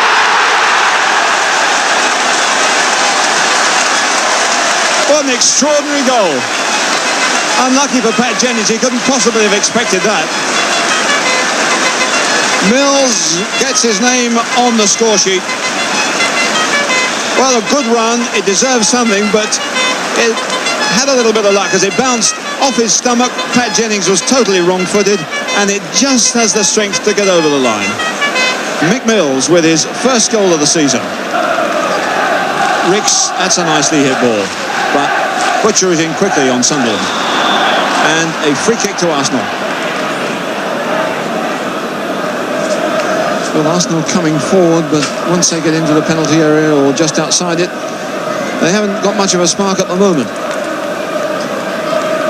But plenty of time for a different story to develop. With Willie Young at the back here, David O'Leary in front of him and Meade.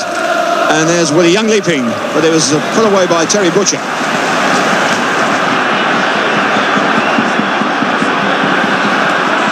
Two balls in there at the moment. There's problems for the goalkeeper. There were two balls flying around, one hit from the corner and one thrown from the back. And luckily, Cooper picked the right one.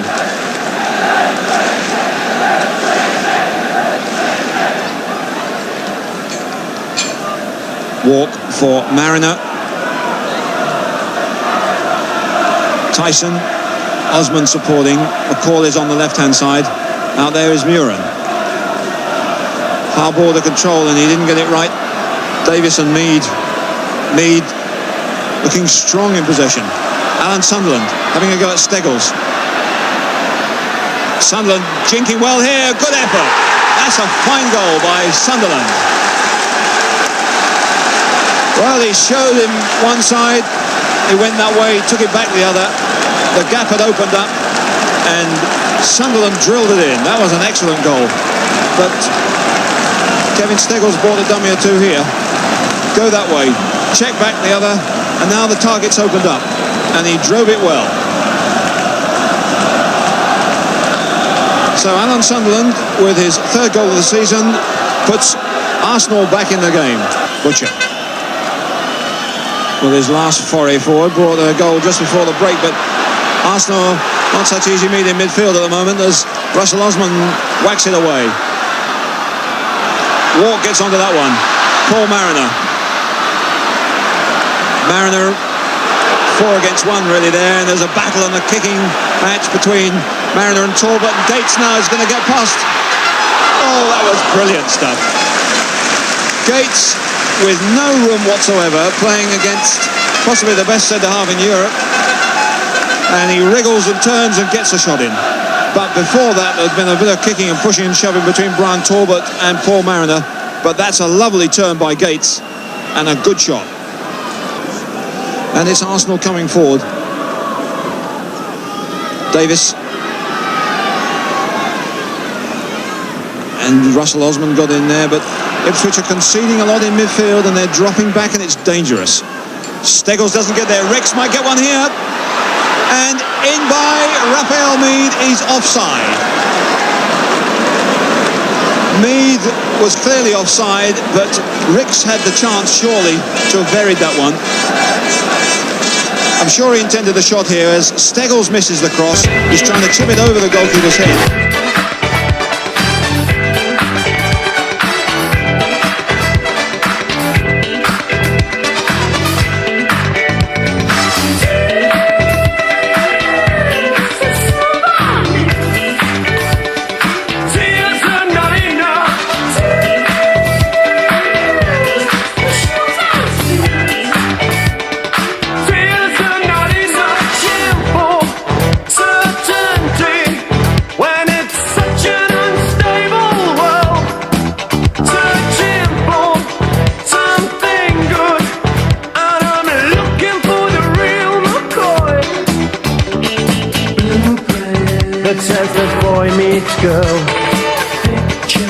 Girl meets boy.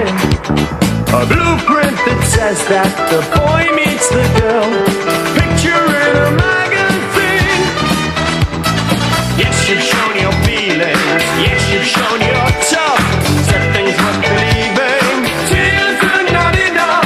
Tears are not enough. Tears are not enough. Yes, you've shown your feelings. Yes, you've shown your tough. Said things worth believing. Tears are not enough. Tears are not enough. Tears are not enough. Slam that door, slap my face, but I don't love you anymore. Dry your eyes, sink or swim. You surmise you can't win. We all make great mistakes. Blueprint that says the boy needs girl.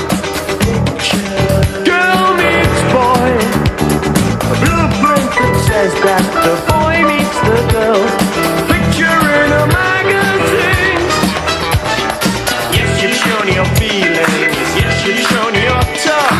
Just things worth believing. Tears are not enough. Tears are not enough. Tears are not enough.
Well, now it's on to Highbury for Arsenal against Everton, and what a difference in form between the two sides.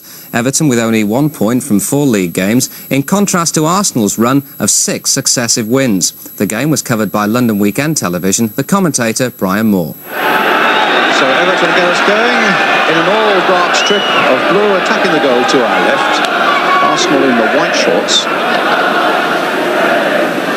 Everton going through a fairly bleak period at the moment, having won only 1 of their last 5. And there's Ricks in that attacking role straight for you, but the ball pushed a little too firmly forward for Jim Arnold to come out and gather for Everton. Former Blackburn Rovers keeper. White and Bailey. White winning it. Nicholas winning it for Arsenal. But in the end, a free kick for Everton.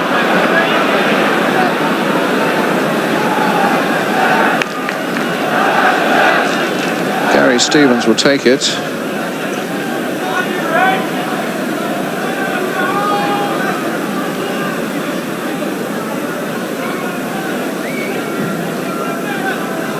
And Lyons have gone in. Oh, Lodge was there too.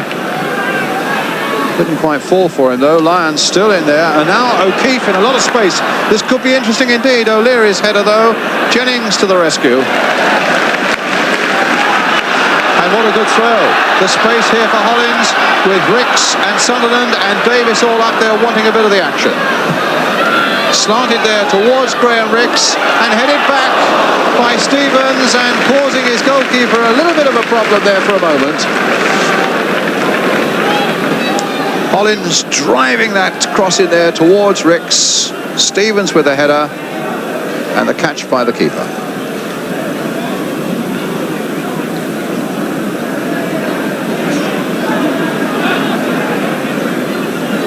Sanson with Arsenal's throw.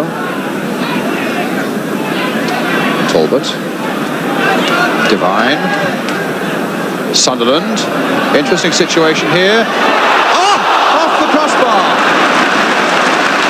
It looked impossible that he could get a shot in there because Walsh was right onto it.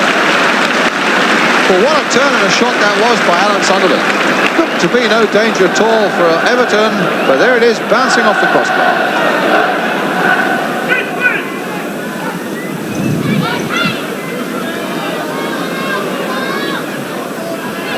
Sunderland's header. Now Hollins getting his crossing quickly and a good header away by Lyons. Talbot was in behind him and it had to be guided away from the Everton goal, and Mike Lyons did that well. Good skipper, using his voice well, using his experience well, as he's had to do often in this first half to deny Arsenal a chance of creating an opening.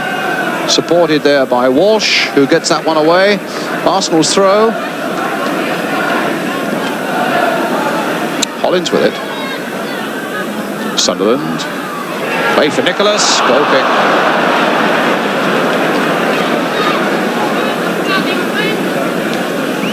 Into stoppage time. There's not been a trainer on, and the referee decides that that's half-time. And the half-time score here at Highbury is Arsenal 0, Everton 0. So Arsenal get us away at the start of the second half, having brought on their substitutes, Brian McDermott, with John Hollins now playing at right back, and it looks as though it's John Devine who's gone off. Well, here's Nicholas. Lyons getting it away. Lodge. Not the happiest of hunting grounds this for Everton. They've won only 1 of their last 11 games here. Lost 2-1 last season. In fact, Arsenal completed the double over them by winning 2-1 at Goodison as well. Although Everton won in the cup. There's Brian McDermott, a striker who's on in place of John Devine.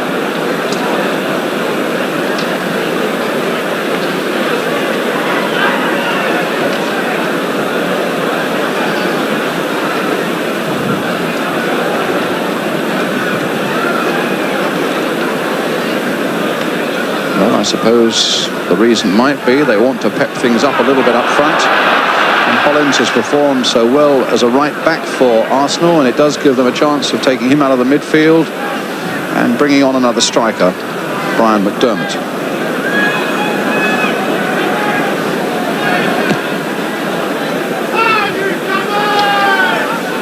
Paddy. McMahon. O'Keefe. This might come for Stevens.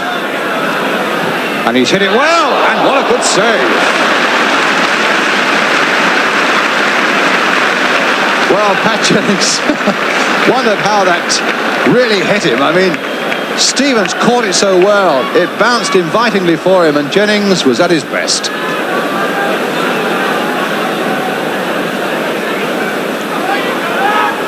So Lodge carefully placing the ball for the corner. Riley in there, Lyons right in there, could be the danger, wanted that little back flick, but O'Leary denied him that. Well, that was a fine save from this young man, the number 2, by Pat Jennings. Here's Sunderland setting things up for Arsenal now, taking on Stevens with Talbot outside him. Sunderland with the shot, wide, a goal kick.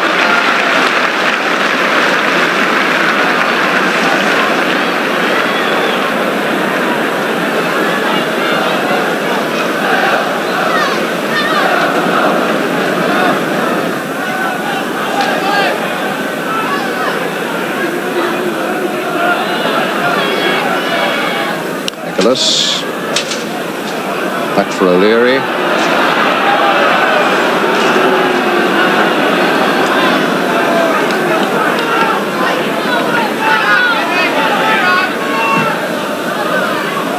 Davis played for Ricks. Ah, good chance for Ricks. Talbot's gone right in the middle there. McDermott coming up fast. Well, the substitution has worked, and McDermott has scored a fine goal.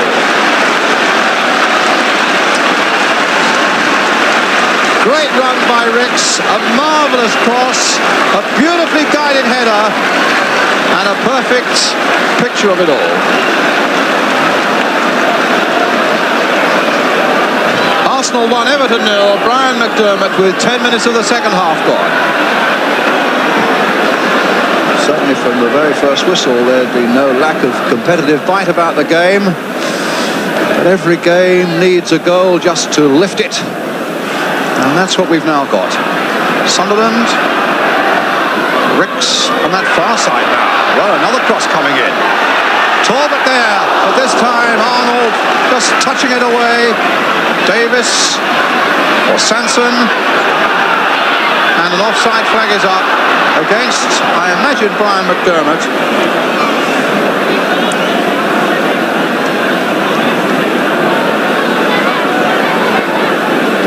Well, again, Graham Ricks having crossed to get the goal or set up the goal from one side of the field, comes down the right, but this time it was the fist of Jim Arnold that foiled Arsenal. And a bit of trouble there for Gary Stevens from Brian Talbot.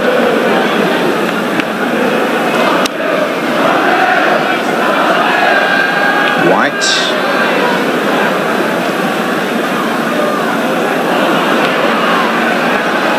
Ross.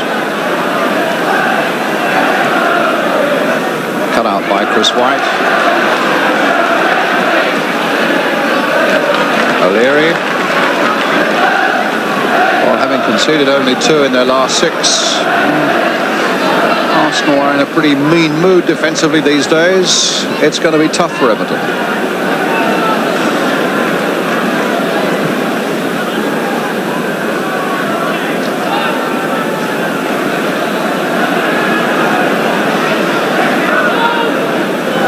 Collins with the throw. It's Paddy. Running into a bit of trouble there. Beaten by Ricks, who's having quite a second half now. And a good floater in there towards Sunderland. Very active indeed. Oh! And again, Arsenal so close to a second goal. And again, it was Ricks who set it up in the first place. Sunderland who carried it on. And it was Talbot who's made some marvellous runs from the midfield, who just failed to get it there.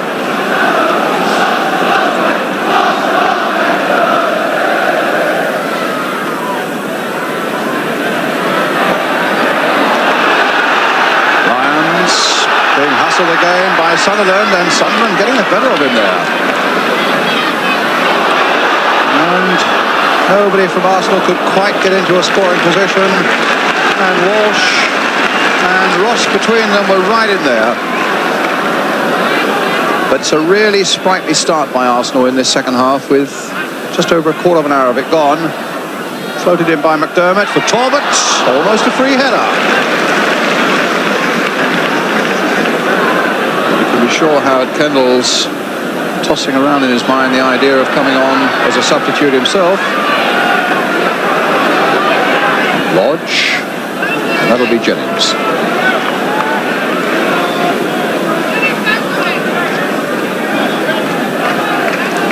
Hollins. A foul from Ricks for Sunderland, onto the left foot. Trying a curler, pushed over by Jim Arnold. Clever and skillful bit of play by Alan Sunderland. Felt there wasn't a lot, but he was looking up just for the moment, curling a little chip there, which the keeper pushed over. Must have felt there wasn't much point in trying to blast one, but noticed that Jim Arnold may have been a yard or so off his line. Here's the corner by Talbot. Sunderland again, who's been so active in this match. Talbot with a long cross. Hollins. And Hollins getting back again. The crowd will enjoy that, because Hollins was caught out just for a moment and came back and retrieved the ball.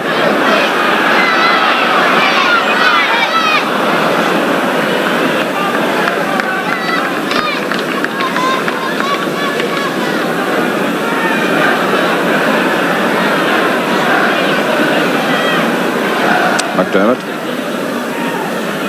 Ricks. Onto the left foot. Half carried. Talbot will finish it off. Did it cross the line?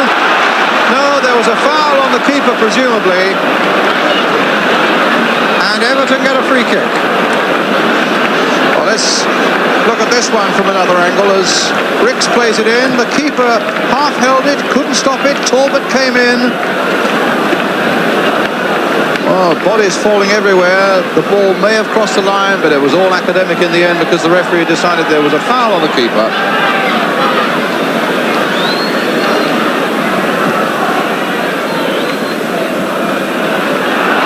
McDermott off.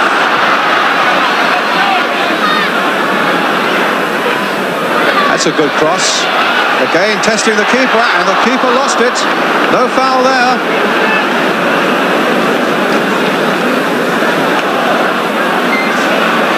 And here's Sharp now for Everton. Now Bailey. Played again for Graham Sharp. Chris White getting in there. Sharp with a chance to equalise. Bailey with a chance to equalise. And Arsenal somehow keep them out, but at the expense of a corner. But again, a lesson there: when you're on top and you're only a goal up, suddenly it can all go wrong. And Arsenal were nearly pinned back to 1-1. Bailey's shot in the end going off an Arsenal player for the corner. Already taken. It's with Ross. Sunderland waited there, and O'Keefe got it, and then Sunderland got the second time. It's important that Arsenal stay on side, and McDermott has done that, taking the ball from Paul Davis. And Everton get it away. They got a lot of players back quickly, and McDermott might have got it in a little quicker to men who'd come forward into good, strong attacking positions for Arsenal. So good balance in the game now, as Everton still go striving for a goal that will mean a point, which means they take the odd risk at the back, and Arsenal looking to capitalise on that. Ricks with a throw for them. Except it's now going to be Nicholas, presumably, because I might want to... Oh, wrong again. I thought he might want to throw a long one in. But Ricks, they were looking for his crossing ability, and nothing came of that except a corner. So Ricks with a chance to loft it in.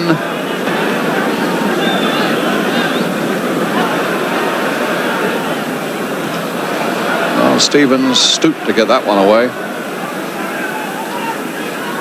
Hollins, Davis, Ricks, Davis. Long-range shot, no problems for Everton. Goal kick.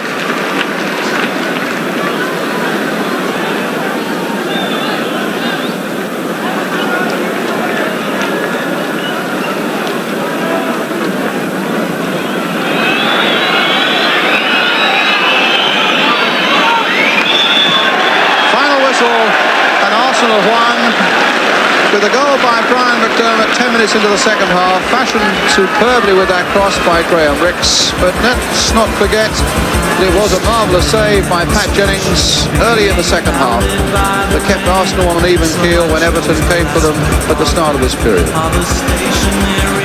So 7 successive wins then for Arsenal, and a final score here at Highbury. It's Arsenal 1, Everton 0. Woman's voice whispering goodbye.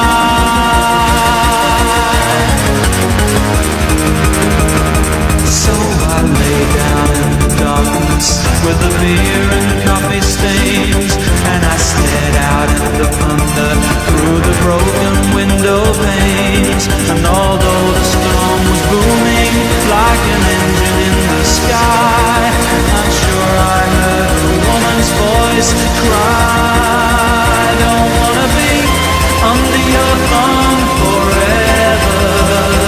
Don't wanna be under your thumb forever. Don't wanna be under your thumb. It's over and done, I'll never be under your thumb forever.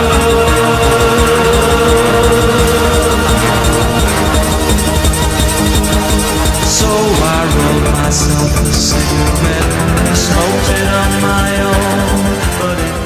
And there's a new today in the Arsenal side. 17-year-old England youth international Stuart Robson makes his league debut, a former public school boy who can play either in defence or midfield, and he starts his league career at right back, which means a tactical switch in the Arsenal team, because John Hollins now goes back to midfield to try and stifle West Ham's dangerous left flank.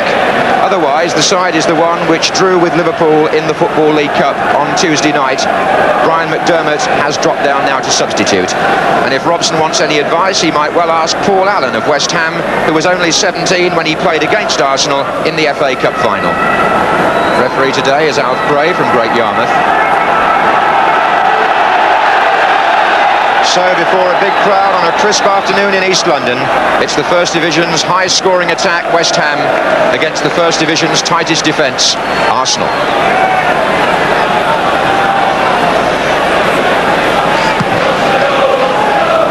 Pearson and Cross renewing their partnership up front. That was Pearson, who played in that withdrawn role in the cup final, you may remember, and upset Arsenal tactically. Alvin Martin.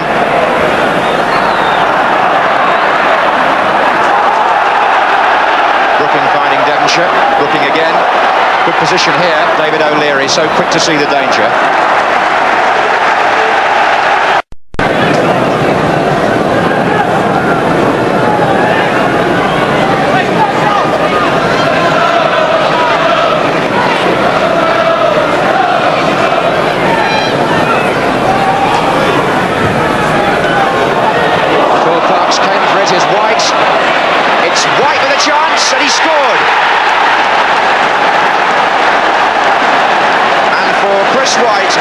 First goal in league football.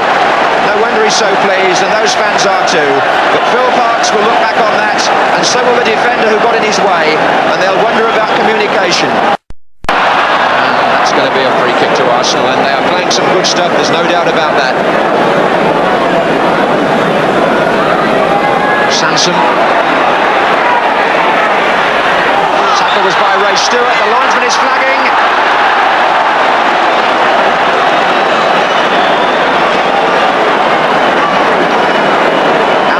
Awarded, and no protest. No protest at all from West Ham. Stewart knew it, they knew it. Kenny Sanson was the Arsenal player in the attack, and a penalty which John Hollins will take, and a chance for Arsenal to go 2-up.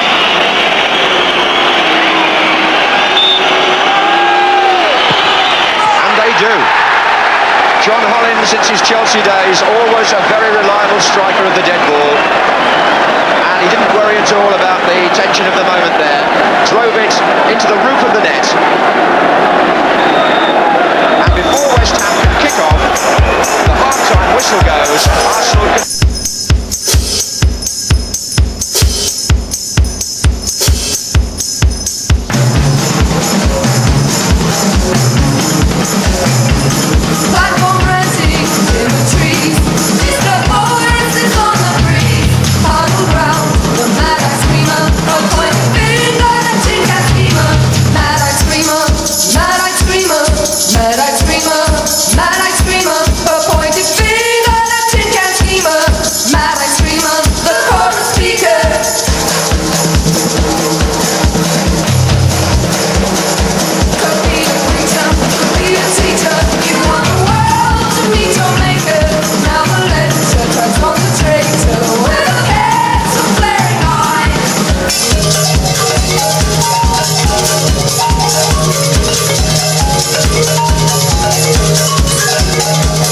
At home, the snow comes back, worse than ever, but a thaw is coming behind it.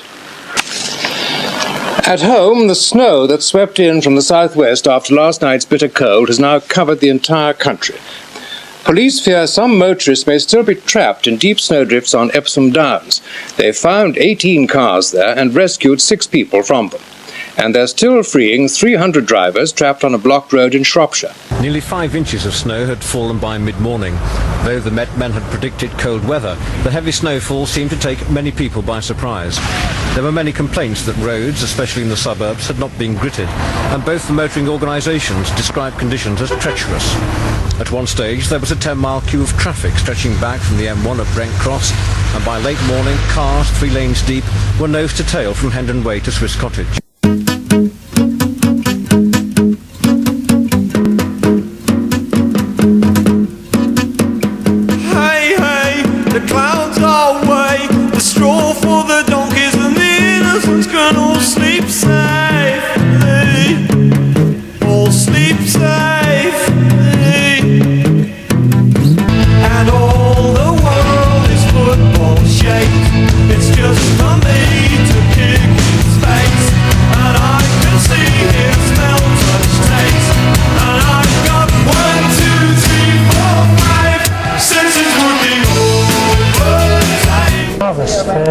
Great for a training session when you got grim weather, and certainly beats the red grass that we had before. It was an improvement on the previous stuff, was it? Certainly.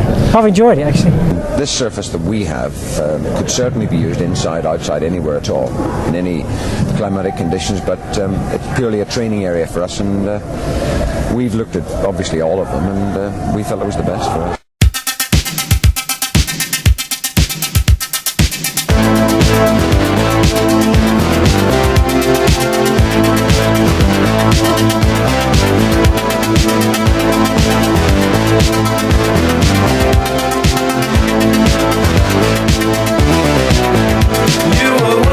As a waitress in a cocktail bar, when I met you, I picked you out, I shook you up and turned you around, turned you into someone new. Now 5 years later on, you've got the world at your feet. Success has been so easy for you, but don't forget it's me who put you where you are now, and I can put you back now. Don't you want me? You know I can't believe it when I hear that you won't see me. Don't you want me? You know I don't believe you when you say that you don't need me. It's what you like to find. You think you change your mind? You better change it back or we will both be sorry. Don't you want me, baby? Don't you want me? Oh, don't you want me, baby? Don't you want me?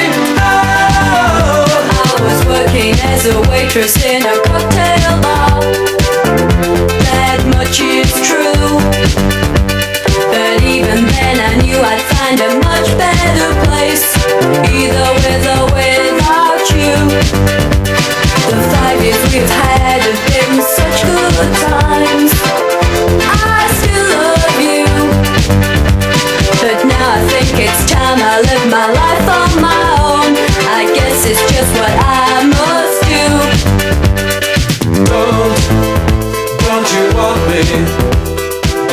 Just to keep you up to date, Tottenham's new stand now has its bright blue seats installed, and it's planned to open it officially when Nottingham Forest come here for the League Cup on Wednesday week. But elsewhere, the ground here at White Hart Lane is almost packed with an all-ticket crowd. They've waited in terrible conditions after a morning of absolutely torrential rain. And here's Ricky Villa, who scored the winner for Spurs at Wembley last May. He's had trouble with a hamstring for the bulk of this season, though. And injury has also been a problem for striker Mark Falco. Ankle ligament trouble over, in fact, but he returns now to find that he's still top scorer with 9 goals. Arsenal, meanwhile, provide a first cup tie appearance for 17-year-old Stuart Robson, who made his first full league appearance at right back against West Ham last month. And behind him, well, the one and only Pat Jennings. Some 13 seasons a Tottenham favourite. He moved to Arsenal in 1977. The teams then, Spurs with Villa and Falco back, and now with Paul Miller preferred in the back four to Paul Price, and Mike Hazard named as the Spurs substitute. Arsenal, meanwhile, delighted that a troublesome injury to Graham Rix has cleared up this week. He'll no doubt continue in his recent free attacking role, and Arsenal substitute is another striker, Raphael Mead.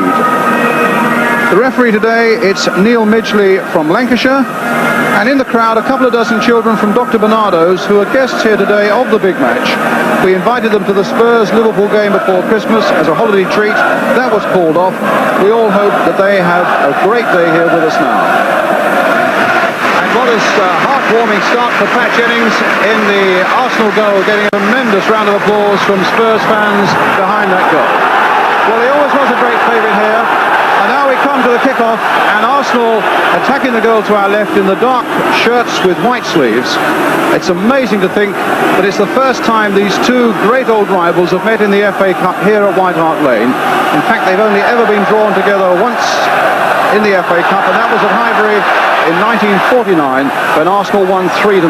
Spurs in white shirts, and getting a throw on that left-hand side. Terry Neal, the Arsenal manager in the centre, of course, had a couple of years as manager here at Tottenham. Perryman. Early cross, maybe? No. We'll take on Davis instead. Now finds Ardiles. Wow, lifting themselves as Ardiles gets his little run going, but Sanson in the end was able to stop him. A mistake by Davis. This shot by Crooks, saved by Jennings.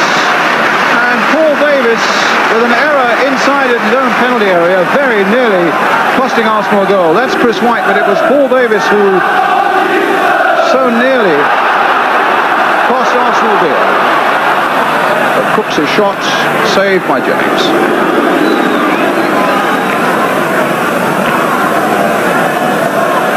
His heart was beating a little faster a moment ago.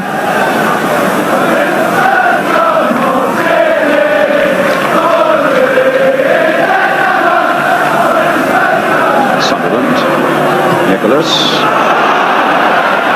Miller holding off Alan Sunderland. Finding Ardiles.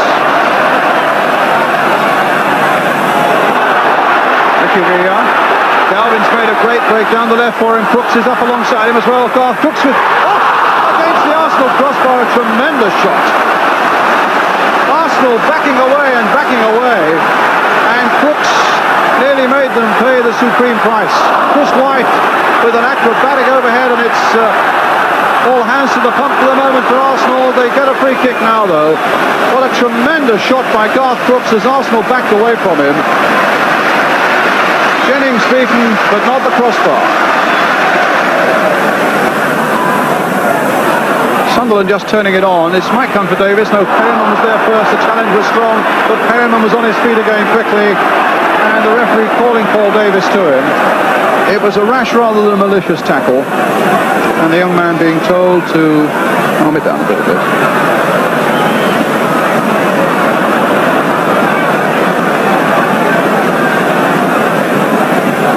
It was noticeable, though, how quickly Perryman was on his feet. It looked a terrible challenge, but he's a hardy fellow, and here he is now, number 6 on the ball again. It's a good, promising start, this, for Tottenham. And a lovely ball from Hoddle, who really looks to be on song. Perryman.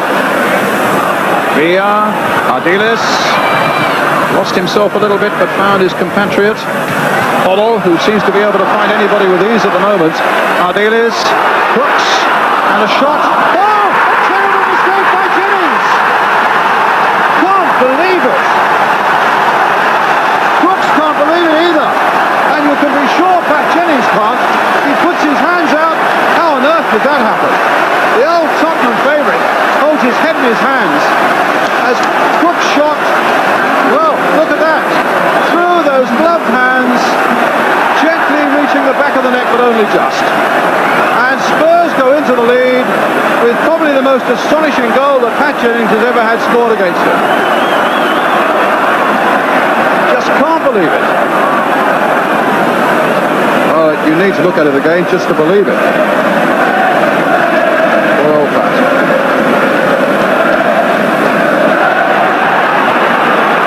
Waiting for a bit of support to come alongside him. Sunderland certainly very active up front, and Sunderland trying to get away from Miller. He was held back by Miller and lashed out with his feet as he tried to get by.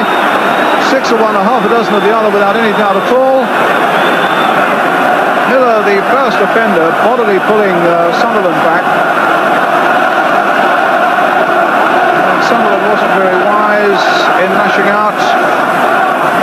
And Neil Midgley really having strong words for the Arsenal striker. So what the referee may not have seen was the part that Paul Miller played in it just a moment before. Although maybe he did, because he gave a free kick to Arsenal. A bit of shoving and barging going into that wall. David O'Leary, normally the mildest of men, getting on the wrong side of Ricky Villa. And the referee now sorting that one out. Rather Hollins behind this. And Ricks also. Ricks more likely to curl it. Hollins more likely to blast it. And the two men in the wall there might just be dummies who jump out of the way and allow Hollins to drive it. In fact, he drove it straight at the Tottenham players.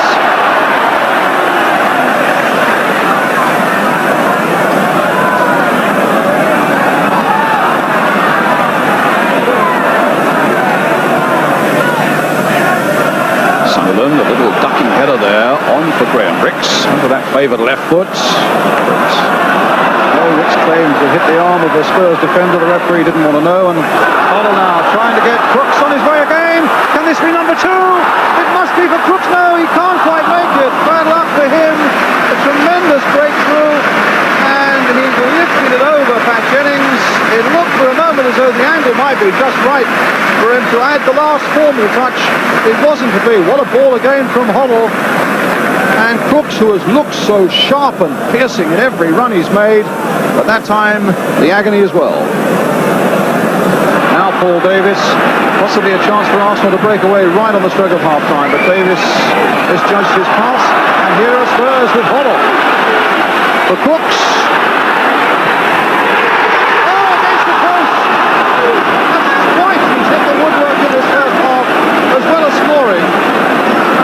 And if that had gone in, that might well have been the end for Arsenal right on the stroke of half-time.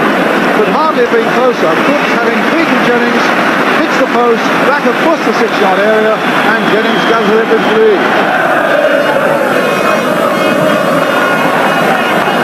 No foul. Hoddle there. Pass finding Villa. Trying to work it to this side to pick up Houghton. It's got Galvin here now.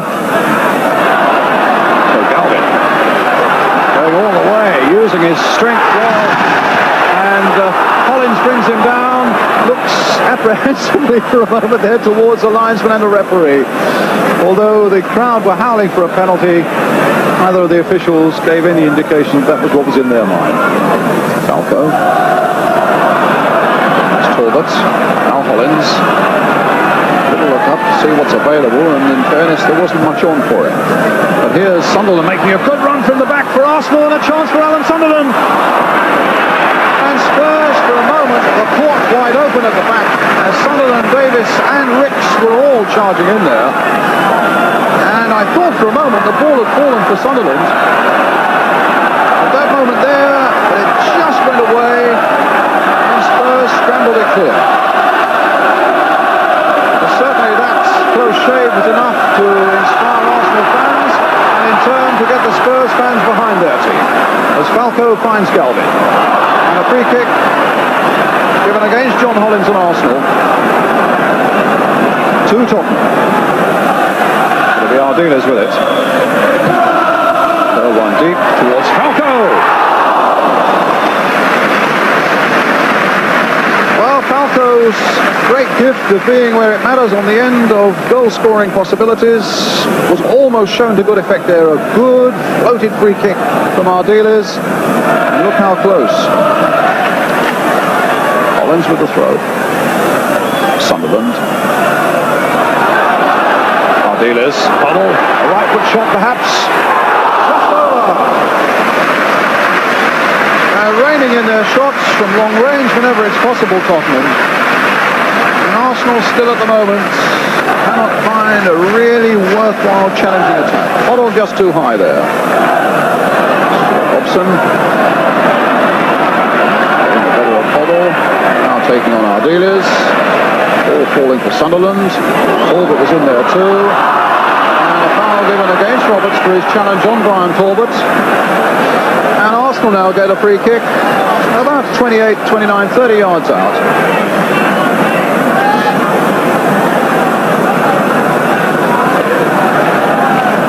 Again, they're left with a choice, maybe of Ricks trying something fancy and Hollins trying something a little more direct.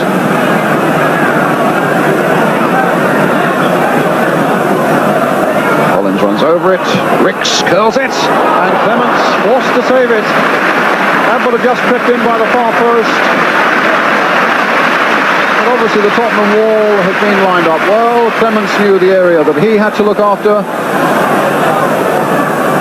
And it wasn't that difficult to save in the end. Made wide for Houghton, but I think he might just keep it in. Yes, he has. Yes, he has. And he might well be rewarded because he's got a few up there, including Cooks. He's not away yet. Jennings doing his best, battling outside the box, and Jennings is down injured.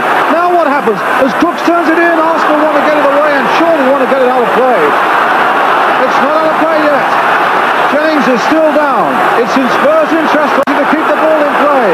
Arsenal must try and keep it out, but now the referee has decided that's enough of that. The whistle has gone and Jennings can get some treatment. Well, Pat Jennings had come storming out of his goal here after Garth Crooks. There he went, not content with that, he went again, and that's where he seemed to injure himself, and suddenly Arsenal were in terrible trouble. They got this on away, but the goal is basically unattended. And there's a stretcher for Pat Jennings. That's a desperate sight. For one of the game's pros and one of the most friendly of characters, who's had a nightmare here today after that shot from Garth Crooks slipped through his hands, and now as he tried to challenge Crooks outside the area, he gets himself injured, and suddenly Arsenal have a mighty problem. A goal down, a goalkeeper off, and a substitute about to come on, and it's Nicholas who is going to go into goal.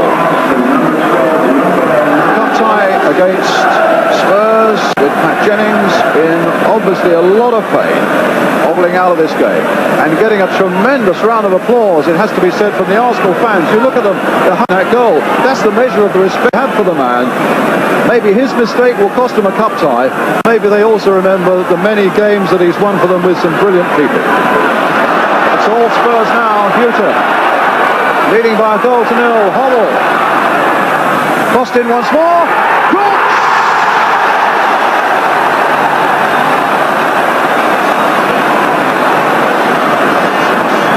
And the flag was up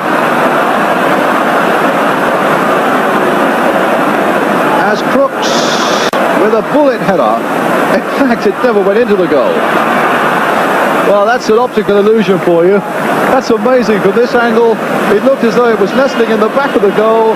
A few thousand Spurs fans thought so as well. But there you have it. The camera cannot lie. And Nicholas was not beaten. Ardiles. Galvin still trying to curl one. Nicholas saved it. Merriman. Sanson. Well, Ardiles got lost there. Ricks played it forward. Clements quickly out of his goal.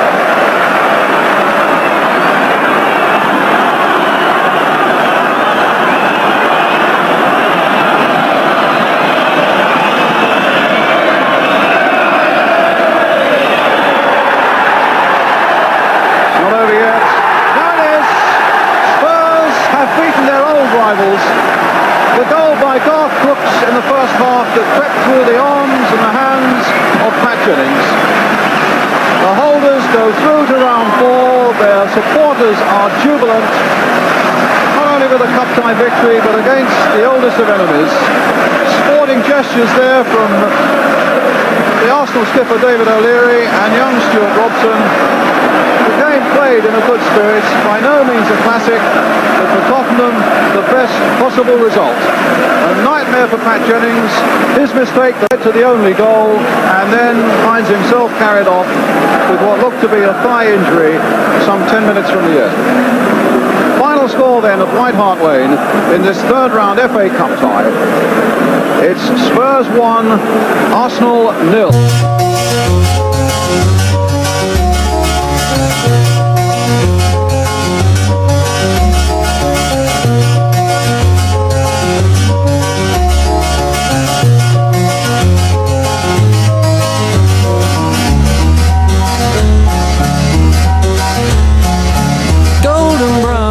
Texture like sun lays me down.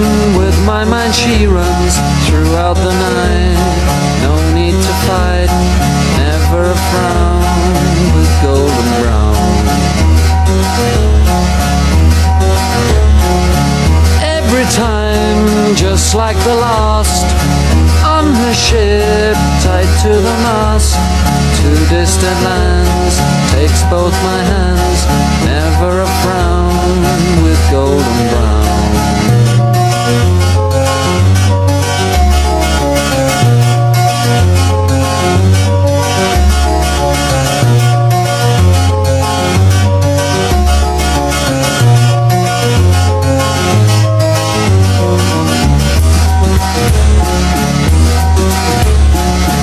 Golden brown, fine a temptress.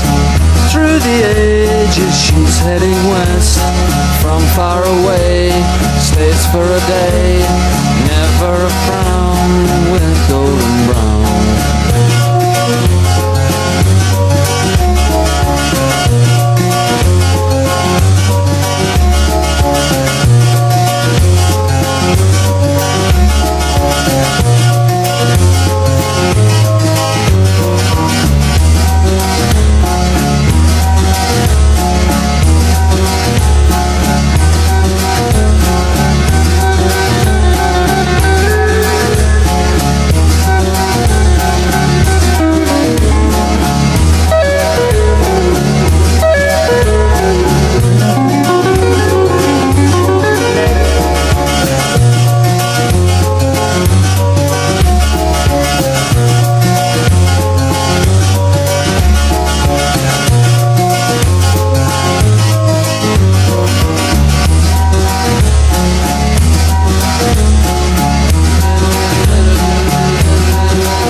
Jennings played his second game for Arsenal reserves this afternoon at Orient on his way back to fitness after his groin injury. As he put it, 2 games, 2 shots, but he'll be ready to play against England next week. Arsenal won this one 2-0, but last night's gate at Highbury, 13,738, was their lowest for 15 years, although the club is now 3rd in the First Division. The fans say they're bored, but they're getting success, so they want something more, clearly. Buying's an easy out, and we'll certainly buy if we feel it's right. Now obviously so far we haven't felt it's right, or things haven't been right for us. You know, I'm obviously biased, but I don't think I'm that biased to be unrealistic. Our play is quite good, and we're not a bad side at all, but we've got to score more goals. At the end of the day, I'm the guy that's responsible for making that final decision, and I will make it, and no one will change my mind at all. Aware as I am of our need to entertain. We owe our spectators that. They're only going to come if we're going to get that perfect state of good, skillful play, success, and scoring goals.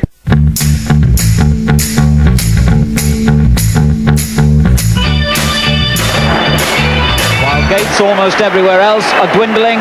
The magic of Manchester United lives on. The 3 biggest attendances of the season have all been for games involving United, and there's another big crowd here at Old Trafford today. They've come to see a United side which is unchanged for the first time this season, which is still missing the injured trio of Gordon McQueen, Remy Moses and Lou Macari. Arsenal are also unchanged, with George Wood keeping his place in goal, even though Pat Jennings is fit again.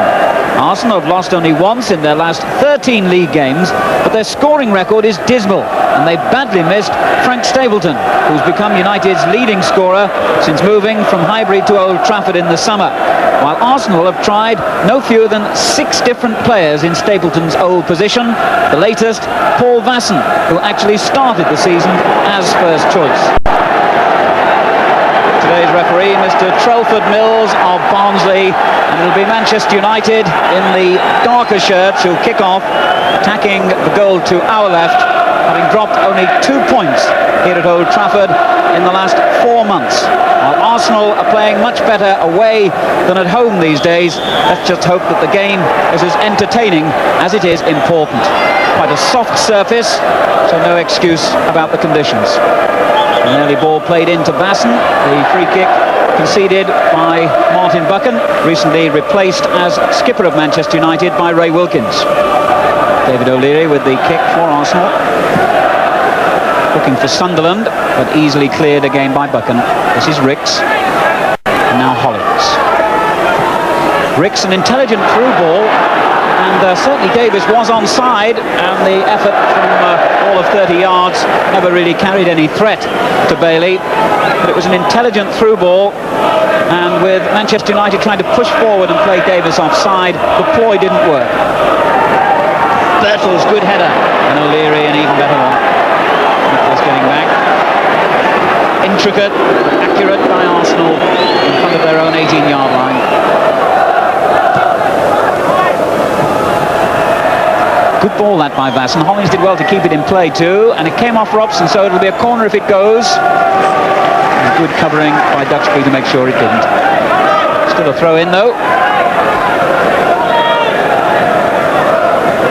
Sunderland. Well, what lovely control that was. Ricks gets up well too. Vasson battling, and it's placed in, but the referee had already whistled for a foul, I think, by Vasson when he climbed. Davis quickly onto that loose ball and snapped it into the back of the net, but the referee had whistled momentarily before the ball went into the United net.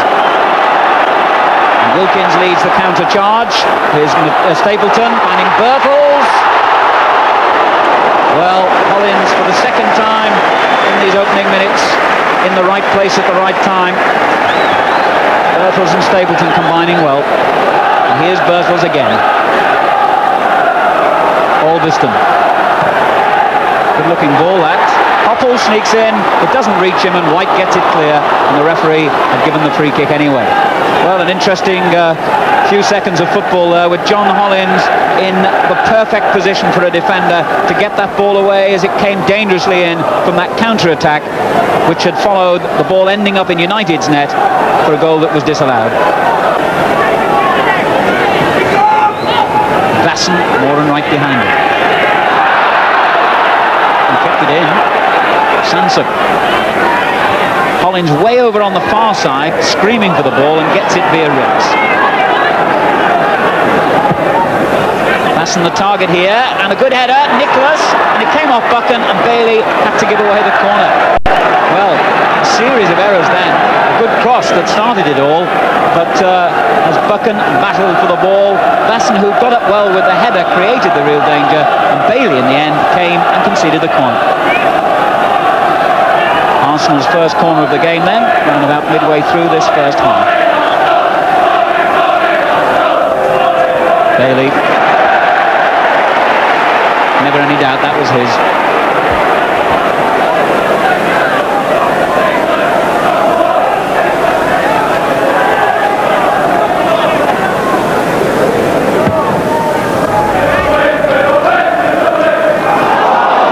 So many Arsenal players around Stapleton then that they got in each other's way.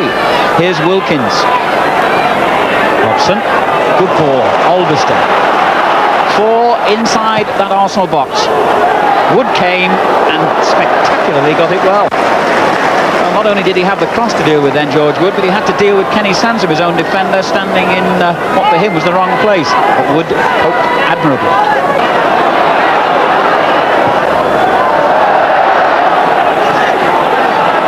Collins.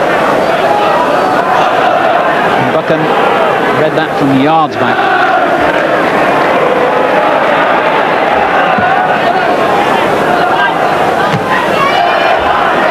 Stapleton. Robson's gone into a good position. It was a fine ball.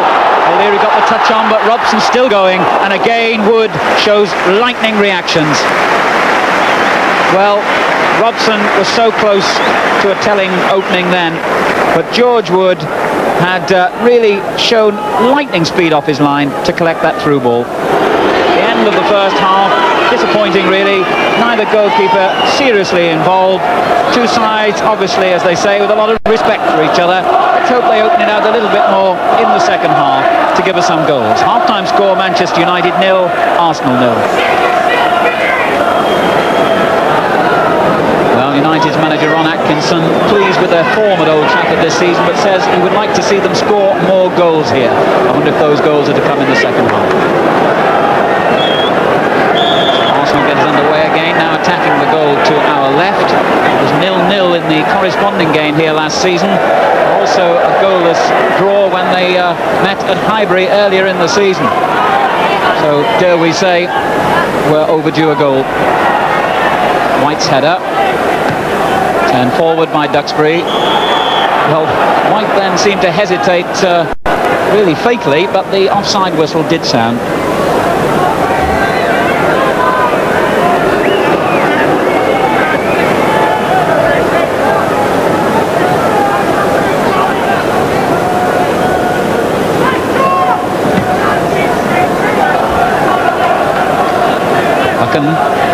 Turned forward by Nicholas, dangerously, but Moran made sure that he just took the sting out of that ball and played it back to Bailey.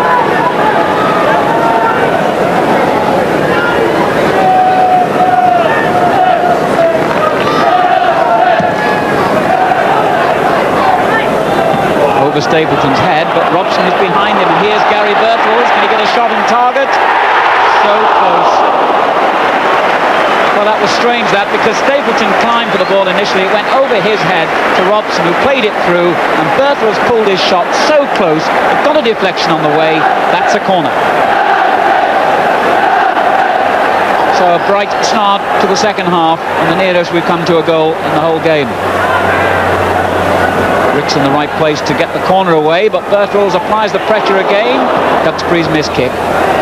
Wilkins back into the danger zone. Stapleton nearly on the end of it. White got there ahead of him. Moran's header. Vasson got it clear.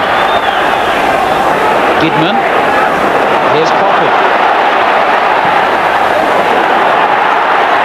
And again, United strangely profiting from Stapleton missing the ball. He climbed for it, and then it came to Robson. Arsenal happy to get it clear at the expense of a throw.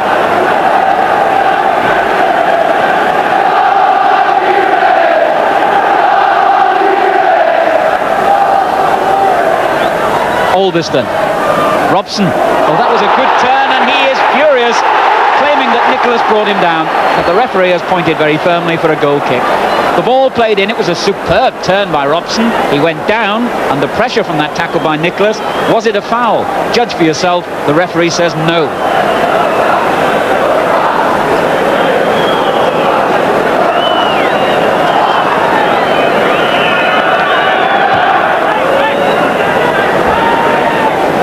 Over Sunderland's head.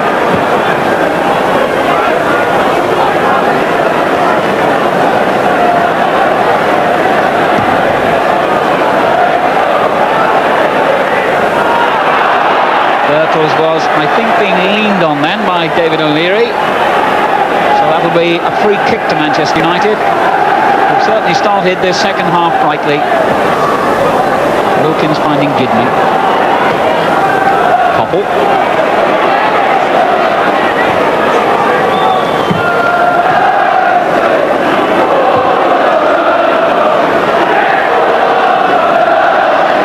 Kidman will try a long throw here.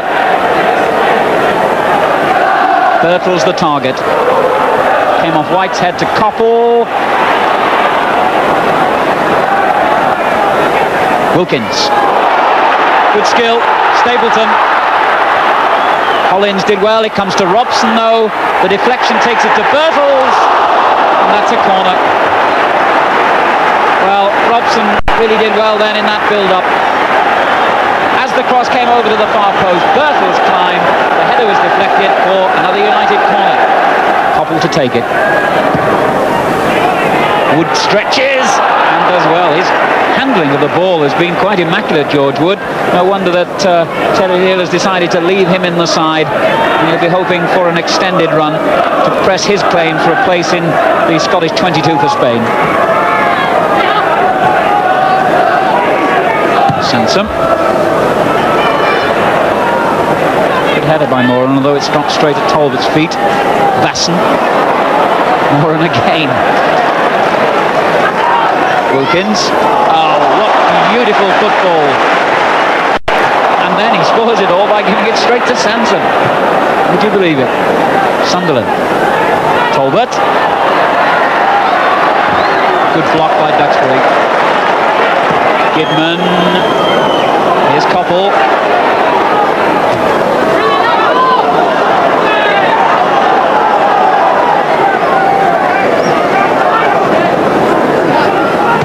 Duxbury turns it on.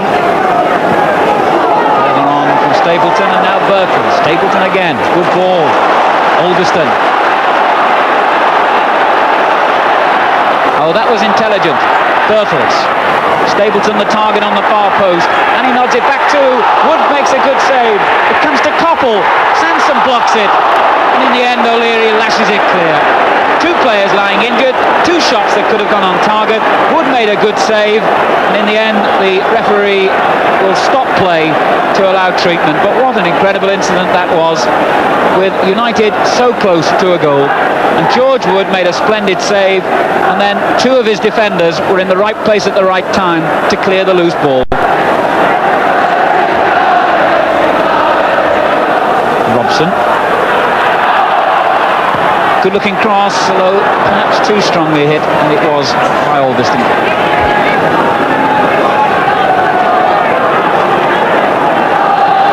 It looks as though Arsenal are about to make a substitution before this goal kick is taken. Certainly Raphael Meade is stripped and ready for action. Paul Vasson will go off. Scored the winning goal against Manchester United at Highbury last season, and he'll be replaced by Raphael Meade, who scored the winner 7 days ago when he came on as a substitute against Notts County.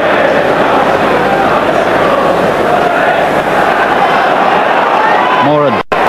It's all Manchester United at present. Here's Koppel. Ricks between him and goal. It mattered not. Well, when Robson came steaming in then, O'Leary had to cover him every step of the way, and it was his intervention which earned Manchester United the corner.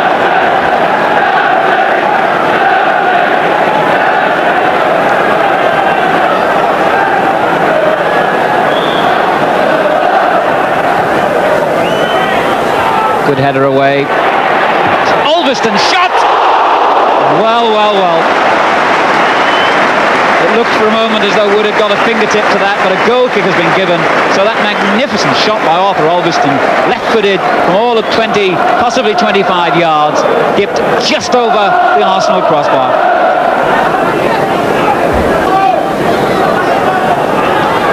Ulverston. Ricks. Mead, he's quick. Moran was a little bit quicker, or certainly more determined. But it's Arsenal's throw-in. Ricks. Koppel got up well. And Nicholas. There's Sansom.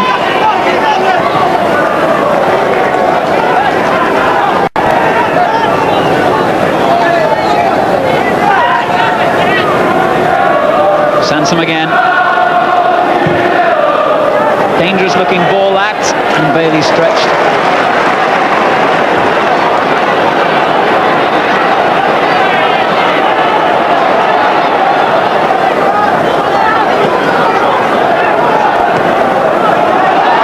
Moran, and the pressure, the crowd telling him that Sunderland was right behind him. White concedes the throw.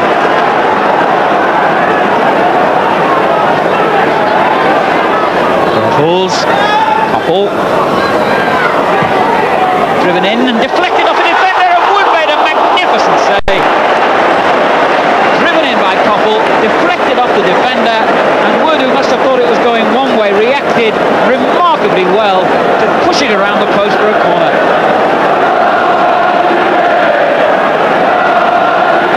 Well, really, Wood made a marvellous save then, but now he faces yet another Manchester United corner.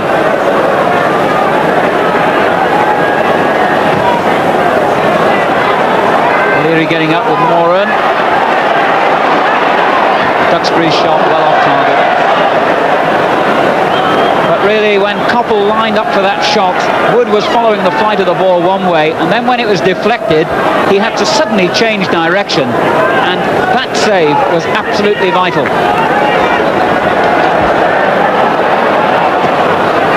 Stapleton. Collins has had a very good game. Wilkins, though, for United. Here's Birtles and Robson. What a marvellous save by Wood. Robson throws his hands into the air in disbelief. Robson taking the ball through brilliantly into the box. Hit that with venom. And Wood tipped it over with a save that Pat Jennings would have been proud of. Well, he's won 3 caps for Scotland whilst he was with Everton, George Wood. At the moment he's more concerned with winning a regular place in the Arsenal side, but Jock Stein must have been impressed with his display today. And again. Well, Matt Jennings is one of the all-time greats, but he will be concerned at the form of this man, who is threatening to extend his lengthy run in the Arsenal first team. 5 minutes to go then. And one wonders whether Arsenal's luck, and they've had a bit of that today, will hold out. Not just luck, of course, apart from anything else, George Wood has been superb for them. And here's Sansom. Might more than hold out. Could still snatch it yet. The header, oh well, it was on target certainly by Talbot, but Bailey was standing in exactly the right place.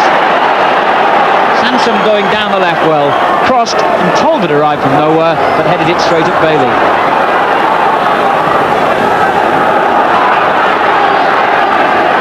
Stapleton couldn't kick it in, well held today by David O'Leary.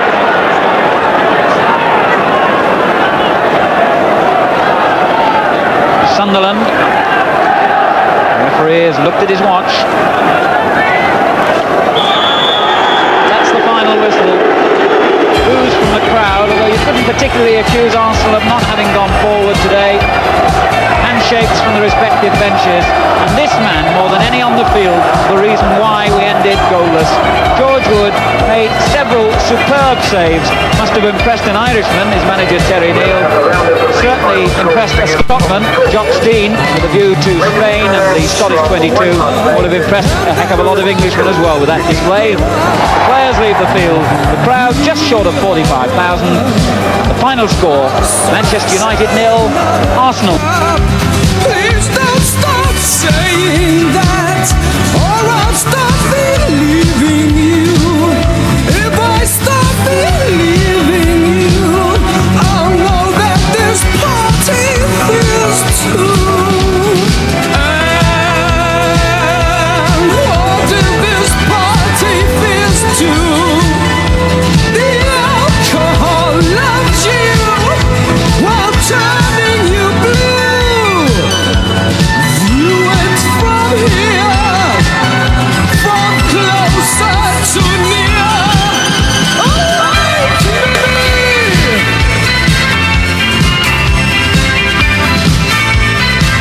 Well, now our first division game from here in the northwest. Yesterday we were at Main Road for the game between Manchester City and Arsenal, and where Dennis Law was intrigued to see if Arsenal are as boring as everyone seems to think they are.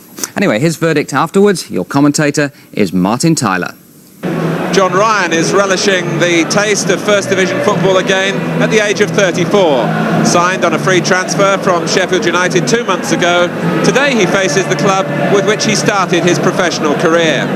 But at Arsenal, Ryan never got the opportunity that 18-year-old Paul Gorman is given this afternoon. Gorman, a midfield player from Dublin, steps into the senior side for the first time. Three of Manchester City's youngsters, Ray Ranson, Nicky Reed and Tommy Caton, were all called up for the England under-21 squad this week. But today, City's thoughts are on a more positive approach than they showed in last Saturday's derby game at Old Trafford. And to this end, they're helped by the return of Trevor Francis after a thigh injury. Arsenal have dropped Peter Nicholas and Paul Vasson, so there's a place for Stuart Robson, the England youth captain, in midfield after 6 previous first-team games at right back. Goals, though, remain Arsenal's scarcest commodity, and today Graham Rix is pushed forward alongside Alan Sunderland in attack. Something of a contrast of attitudes here. John Bond wanting adventure from Manchester City after defensive tactics last Saturday at Old Trafford.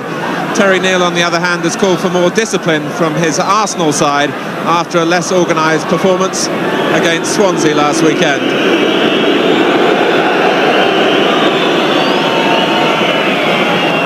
Referee is Karen Barrett from Coventry. It's his first season on the Football League list, and he's officiating in only his second First Division match.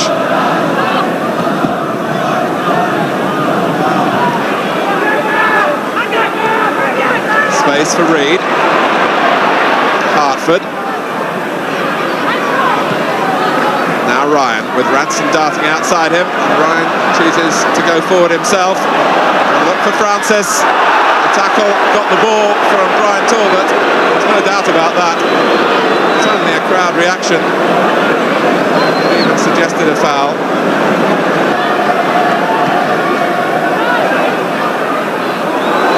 Well, it reached McDonald, and now it reaches Hartford. It's another corner. Arsenal just a little tentative.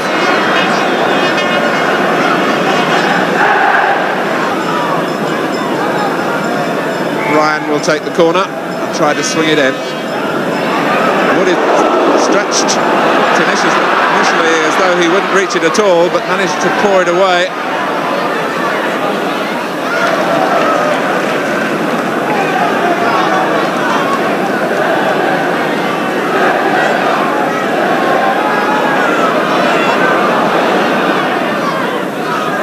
Francis against Paul Davis, getting a cross at full stretch, fighting a losing battle with the ball going out of play. He fell painfully.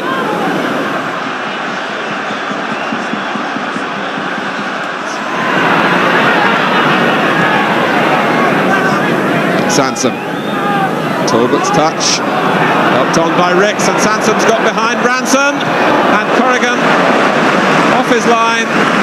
Good good goalkeeping, but also plenty to admire in the build-up from Arsenal, not for the first time in this half, but Sanson thwarted by Corrigan. And Trevor Francis will shortly be going off, but while Gary Jackson gets ready, he will stay on the field as Arsenal take it up with Davis. And now Chris White. He takes on Caton. Gets his cross in. Header from Reed. This is Gorman. And it deflected against the post to thwart Paul Gorman of a goal on his First Division debut. He turned onto the left foot. It struck Bobby McDonald. Corrigan wrong-footed, and Manchester City saved by the post. So Trevor Francis has lasted just 28 minutes. And Gary Jackson, 17-year-old midfield player, is the replacement.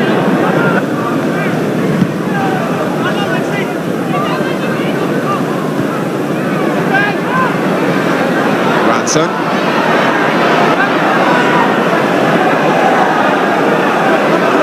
Senses that Manchester City have something of a battle on their hands here.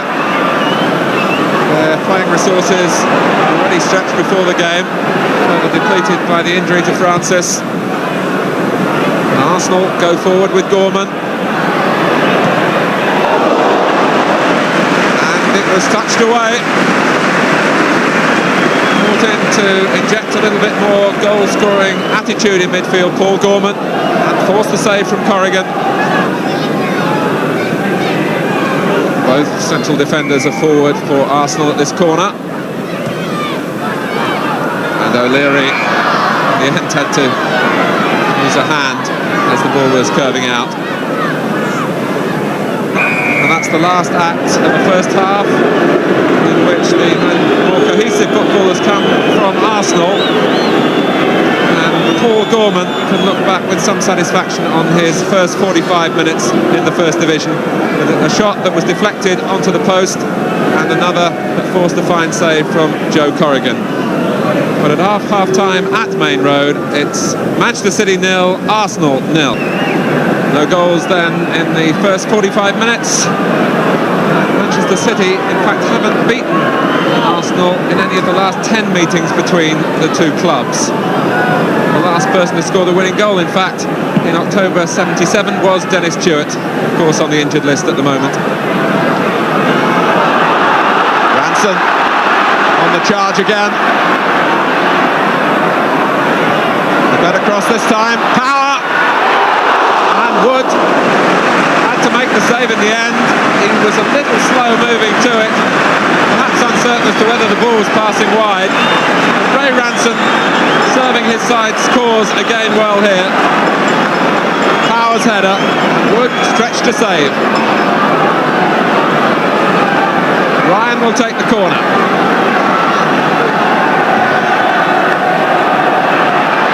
And Wood was being fouled as Harida went in.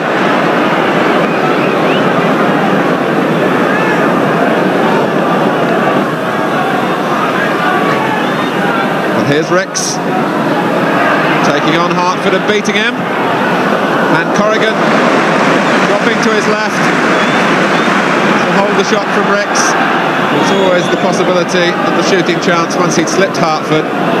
Sunderland was following in as Corrigan hung on. This is McDonald. Now gets behind Hollins. Harida stretches and finds Jackson. It's Reeves who shoots, and the chance is for Hartford. And Wood made a fine save. The breaks went City's way then.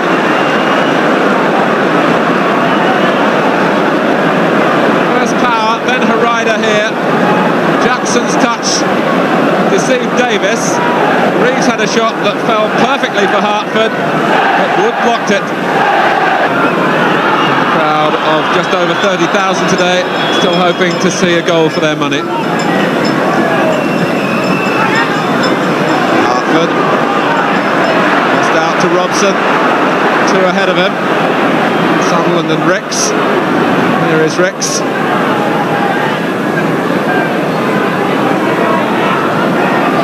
Robson plays it back. Ricks finds the acceleration, and it's away from Bobby McDonald as Sunderland closed in. Robson goes down. No penalty after Ricks had found an extra gear a moment or two earlier, and Bobby McDonald had got it away. Arsenal still feeling perhaps that they might have had a penalty a moment or two after Ricks had made that penetrating burst when Robson came into the area, and there were a lot of players between the referee and the incident as Robson went down. Here's Reid. Really powerful run, and Reeves managed to recover. This is Ryan. It's wide.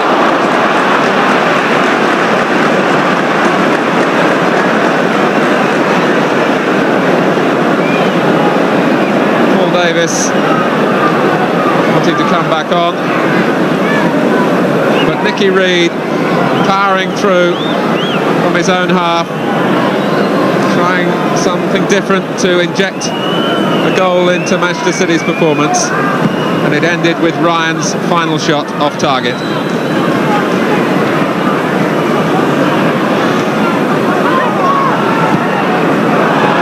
This is Sunderland who can clinch it here. Corrigan in the way, and Paul Davis still struggling with the injury, couldn't follow up.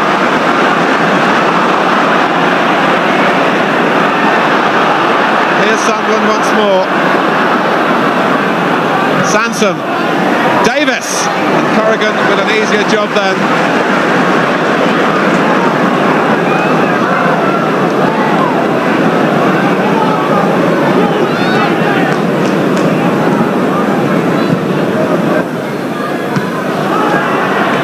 O'Leary. Finding Harida. In from Power. Collins will stop the corner.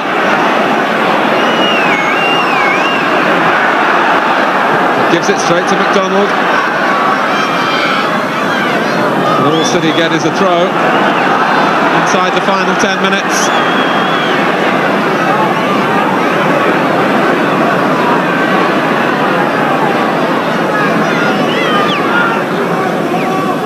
Hayton forward here. Now McDonald. Wood in trouble, and Reeves couldn't reach it. It's a corner. The rider caused the anxiety to the goalkeeper with his challenge, and it almost dropped for Kevin Reeves. O'Leary got it behind for the corner.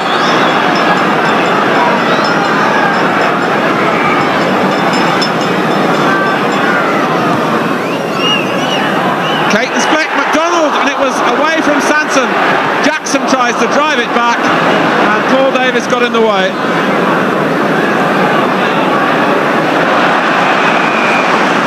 So City so close to the breakthrough here. Tommy Caton's touch, and Ken Sansom just turning it away from McDonald, who has ended up hurt from the collision.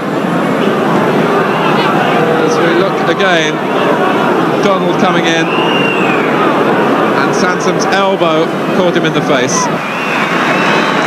McDonald still looking a little groggy, and still signs of blood around the mouth.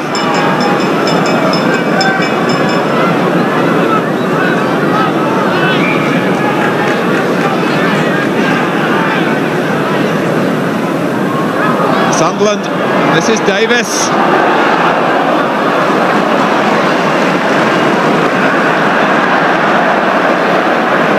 Paul Davis. It looked a light-hearted episode as he grabbed hold of Corrigan's foot, but no real smiles exchanged. Here's Power. Arsenal swarming around the ball. Reid. It's Robson who did the blocking. Here's Ryan, who can hit them and does, and Wood got away with the fumble. Ryan had it on the right foot, through the dummy, but lost White and forced Wood to the fumbling save.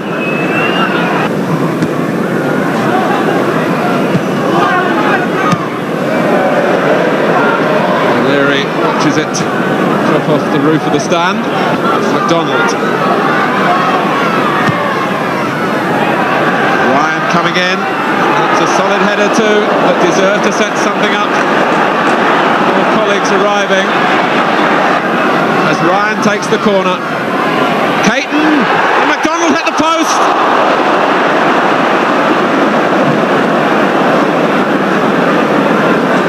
Caton again doing the job on the near post, and the other post wrapped by the header from Bobby McDonald. Here's Sunderland. Talbot has got up with him. There are three to his left, one of whom is Ricks. Into injury time.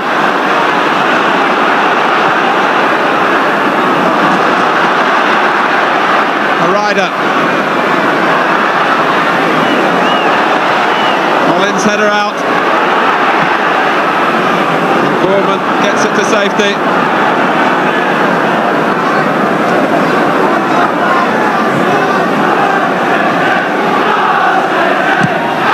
Caton. Ryan reaches Harida, and Wood was caught wrong-footed as he came out because Harida stretched into a shot that caught the goalkeeper by surprise. Sanson and Ryan both missed it, and Harida got there, but it was wide. A disappointment again for Manchester City. Talbot.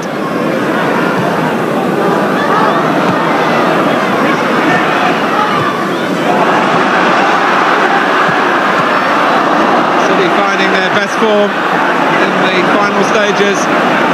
Maybe too late to turn 1 point into 3.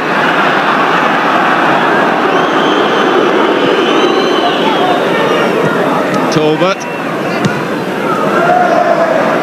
As we move into the 3rd minute of injury time.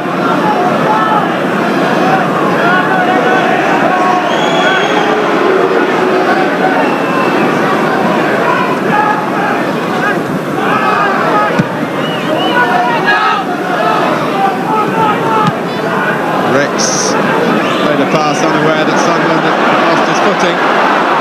Corrigan being urged to plant one last mighty kick forward. Reeves. But it finishes goalless. Although Arsenal were fortunate in the end as Bobby McDonald, with 2 headers following corners, came so close to giving the game a goal. As the players go off, it reflects that perhaps the way the game is played these days, that the wrong players are getting into scoring positions, defenders and midfield men, as the strikers get crowded out. The final score at Main Road, it's Manchester City 0, Arsenal 0. Well, for some months now, Arsenal have been branded as the most boring team in the First Division. But on yesterday's evidence, I feel I must leap to their defence. At Main Road, they threw players forward at every opportunity, and in the first half, no fewer than 8 of the 10 outfield players had shots at goal. Here's a classic example of their positive attitude. Graham Ricks had 3 City players closing him down, but instead of taking the easy option and passing back, he flights a beautiful ball out wide to Kenny Sansom.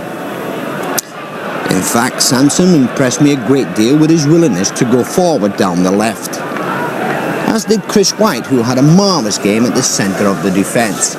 Arsenal's bad reputation is based purely on their abysmal goal-scoring record, but on yesterday's showing, that failure to find the net is certainly not for the lack of trying.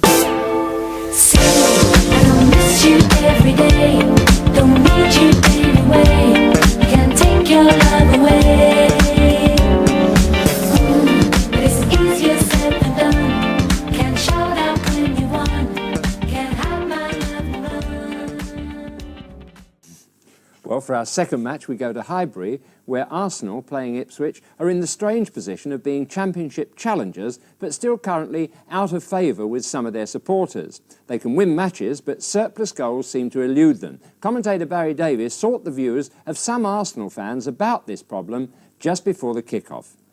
I just hope Tony will decide to get a striker before it's too late. I mean, we need a striker. We've got to score goals. We haven't got anyone to score any. I think the football's dreadful. I remember 20 years ago they scored nearly 100 goals. Now it's 22. It's a disgrace for a club of this magnitude. I think it's disappointing that we haven't replaced people like Stapleton and Brady, but overall the fact that the club have managed to remain in the top 6 and around that area without playing people, I think shows that Arsenal are still the finest club in London. They haven't been able to replace those principal players which left before, and I don't think they give enough opportunity to the youngsters. They rely too much on a fixed pattern and do not play the game as it should have been played 20 years ago, when we relied on wingers to bring the ball down to the byline and score from there. And they're still a great team. All we're lacking is somebody to put the chances away. It can't be a bad team if they make all the chances that they do. So all they need really is a striker, a good striker. Amid their problems, Arsenal introduced another new face to the Highbury faithful this afternoon. He's 18-year-old Paul Gorman, who comes from Dublin and who made his debut at Main Road, Manchester last week. And he joins in the Arsenal team 3 other players who made the breakthrough this season. At number 6, Chris White. At number 10, Stuart Robson, who started as a fullback but who is now playing in midfield. And the substitute, Raphael Mead. It's the side still looking for goals. Their total in the league here at Highbury this season amounts to only 10.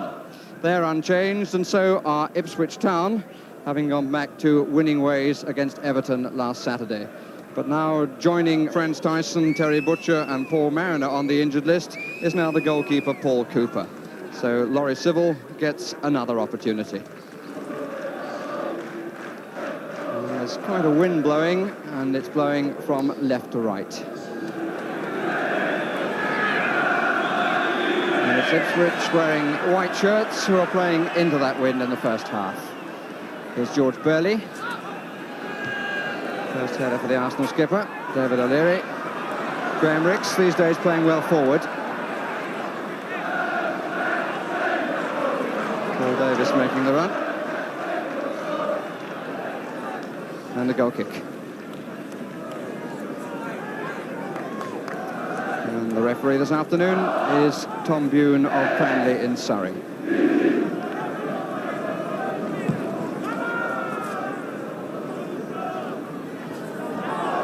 Call for handball, but not given. Here's Sansom.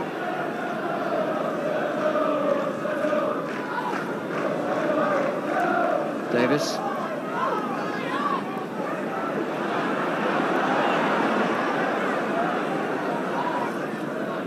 Ricks.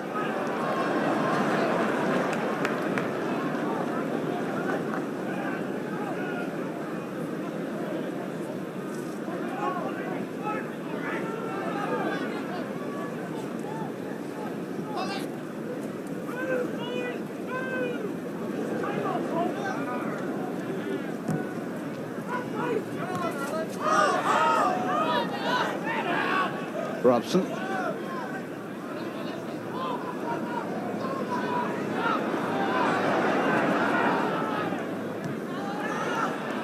Mirren.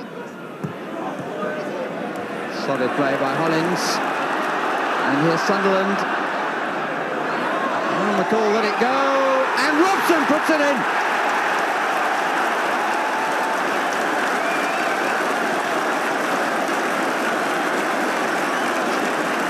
Great applause all around Highbury.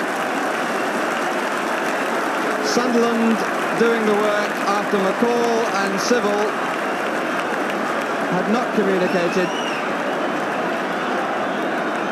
and Stuart Robson gets his first goal of his senior career.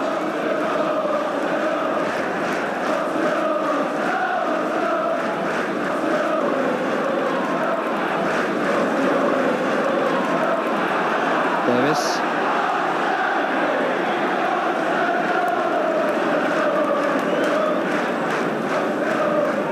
Bobby Robson's team are to win the title. This is the sort of fixture that they have to win.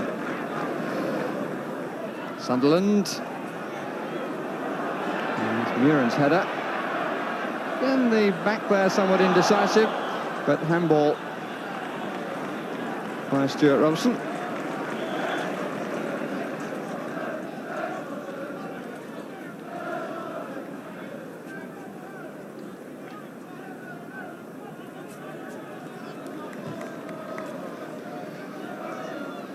Gates.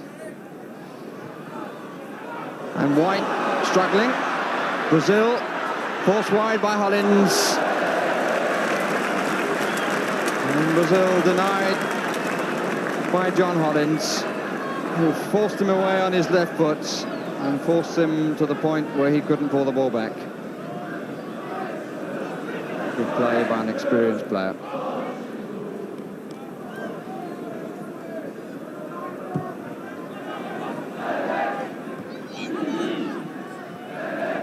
Walk was some distance ahead of Talbot.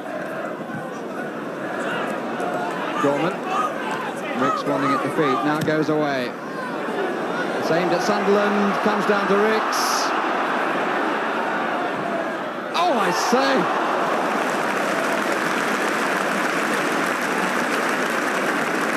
Well, it seemed to take him half an hour to get it into a position, but when he struck, it was one to be remembered.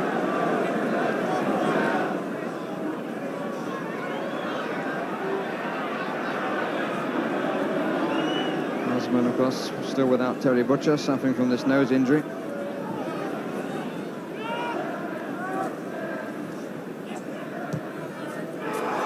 O'Leary watching and didn't get it right, but he's on the line to cover. As it turned out, it wasn't necessary. And again, he had to go too far wide, but David O'Leary made a mess of the back pass.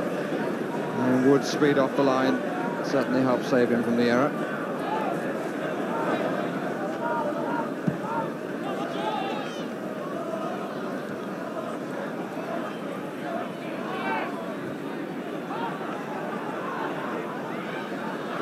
Falk going through Davis. And here is Brazil.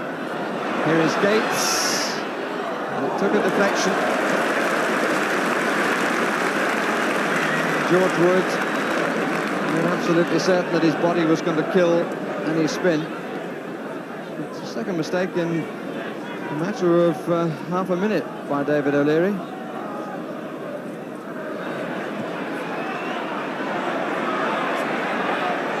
Four in the middle.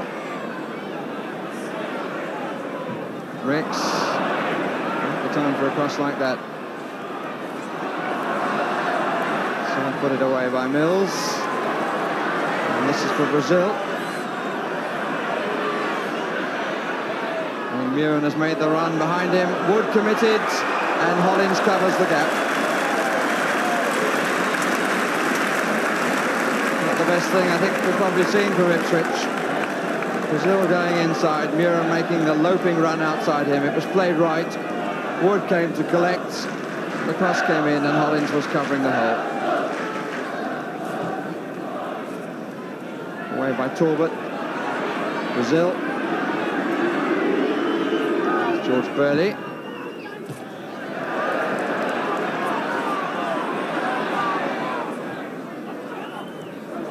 Davis.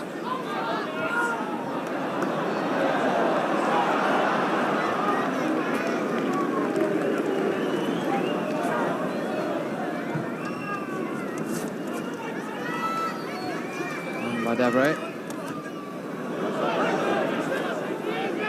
Robson.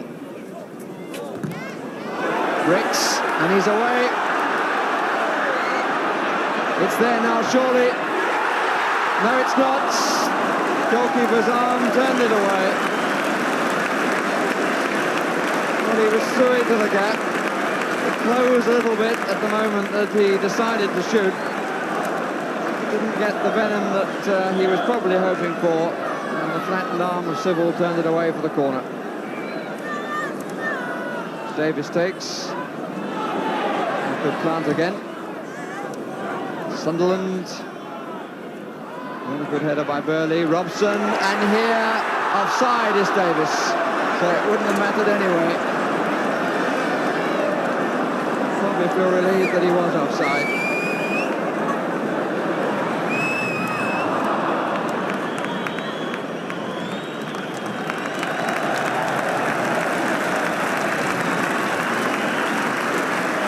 The crowd have enjoyed the first 45 minutes, and so has this 17-year-old Stuart Robson, who scored the first goal of his senior career, which divides the teams at half-time.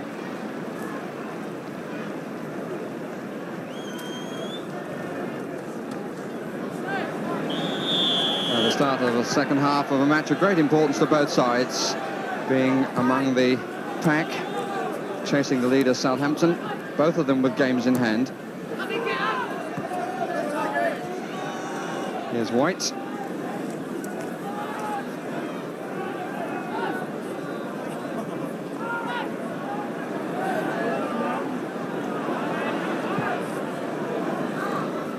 On by Sunderland. So the ball used to flick on for Frank Stapleton, who is sadly missed here. Players having to put up with the other side of freedom of contract. You can see a team being spoiled by the absence of a key player. Here's Sansom. Gorman. Looking for Sunderland. Stegall's neatly out of it.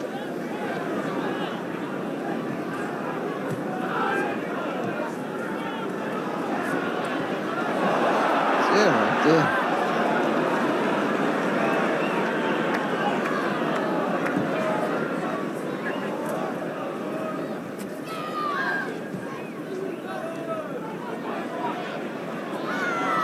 McCall rode the challenge well. Muren, Osman, Robson, Muren. Paddy with a bit more space, and more here for Brazil. Bailey, good save. Oh, he really held that well. That was the beauty of that. Just seemed to put out the hands as Burley saw the gap and was well set up. And George Wood really plucked it out of the air.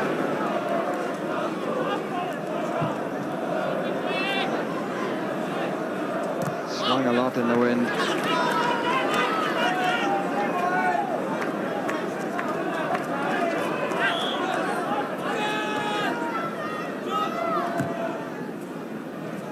McCall.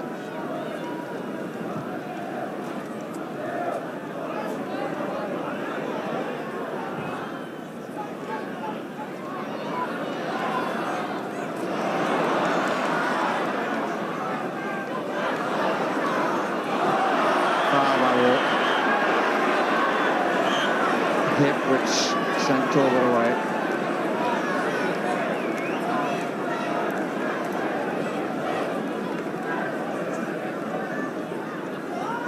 Sansom, Davis.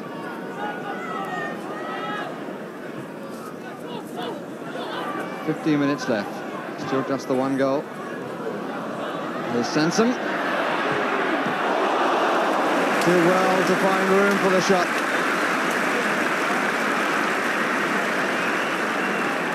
And the man of not dissimilar stature got down very quickly to cover his right-hand post. Robson, and a good catch. He met it with a fair amount of power. Sybil took it well.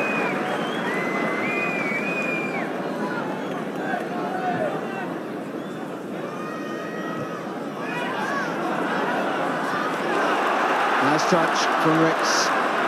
Davis is allowing an awful lot of cover to come back. Perhaps as determined as he should have been then. Davis once more. And McCall only to Gorman. Followed him well there, the fullback.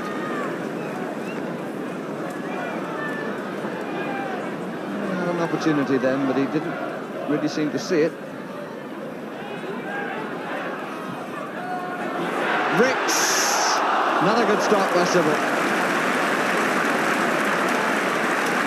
He got hold of that on the turn. Graham Ricks, goalkeeper on his 6-yard line, and was down smartly.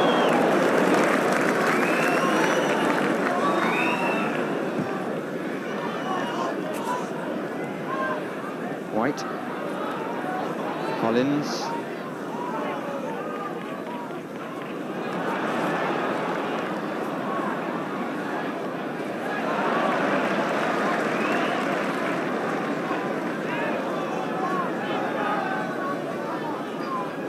call.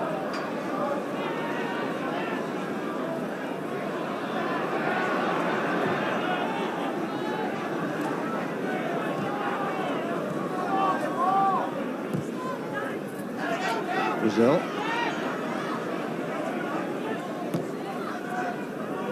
Walk. Steggles.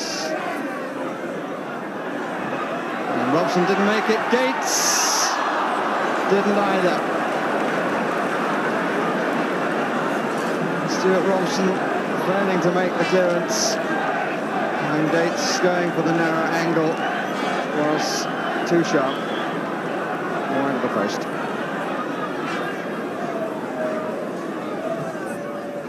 Wood comes for it. Brazil. Burley. Teaser. Clearly the right course, particularly in this wind.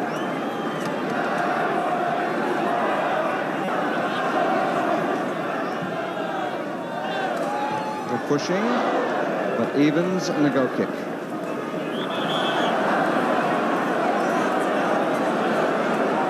Terry Neal counting the seconds, and we're in the last minute. Ricks.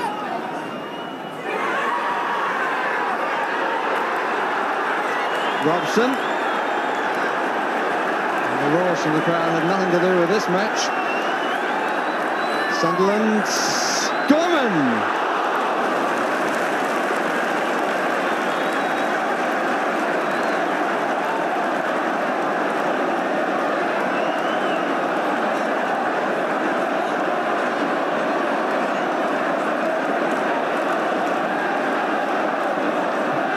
Sybil. And the one goal sufficeth, and the last touch on the ball was made by the man who scored it.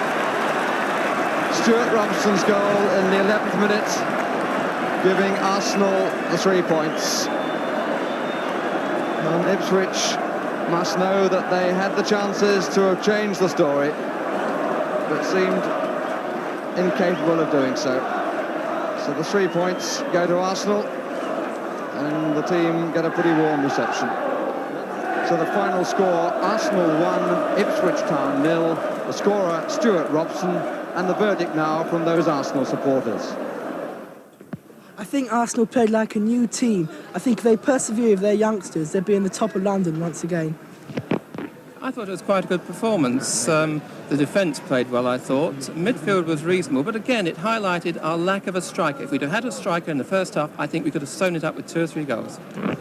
I think that makes it 2 defeats out of the last 17 games, and perhaps some of the press and media who have been having a go at the team should take notice of what Laurie McMenemy said this morning, which is that any team that writes Arsenal off for the anybody who writes Arsenal off for the championship is very foolish indeed. I think it was a very fair game. I still say Arsenal need wingers and play football the way it should be played. I think the Arsenal midfield defence today was a bit lacking, but taking everything into account, it was a good result. Yes, I think they played extremely well, and I think with a bit of luck they should have been 3 up in the first half. It's just the lack of strike power that we're short of. Well, whatever anybody says about their style, Arsenal continue to climb nearer the top, and their critics might be giving them just the edge they need to stay in the championship race, come what may.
It would appear the sun has set on yet another corner of the British Empire, this one far down in the South Atlantic. Argentina today invaded and seized the Falkland Islands, which have been under British rule for nearly 150 years.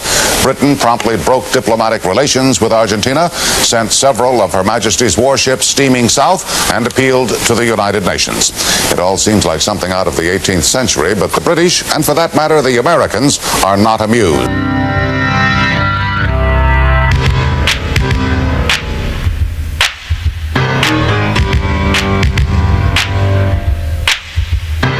Talk to the sister, the father and the mother, with a microphone in one hand and a checkbook in the other, and the camera noses into the tears on her face, the tears on her face, the tears on her face. You can put them back together with your paper and paste, but you can't put them back together, you can't put them back together. What would you say, what would you do? Children and animals, 2 by 2. Give me the needle, give me the rope. We're gonna melt them down for pills and soap.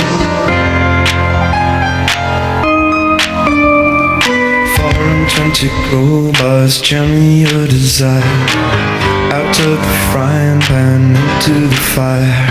The king is in the counting house, some folk have all the luck, and all we get is pictures of Lord and Lady Muck. They come from lovely people with a hard line and hypocrisy. There are ashtrays of emotion for the fag ends of the aristocracy. What would you say? What would you do? Children and animals, 2 by 2. Give me the needle, give me the rope. We're gonna melt them down for pills and soap. Give me the needle, give me the rope.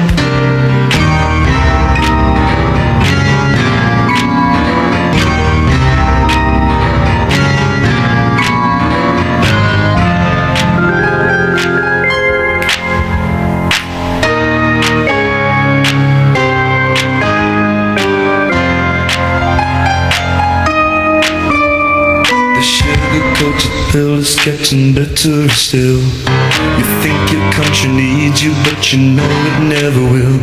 So pack up your troubles in a stolen handbag. Don't dilly-dally, boys, rally round the flag. Give us our daily bread in individual slices, and something in the daily rack to cancel any crisis. What would you say? What would you do? Children and animals, 2 by 2. Give me the needle, give me the rope. We're gonna melt them down for pills and soap. Give me the needle.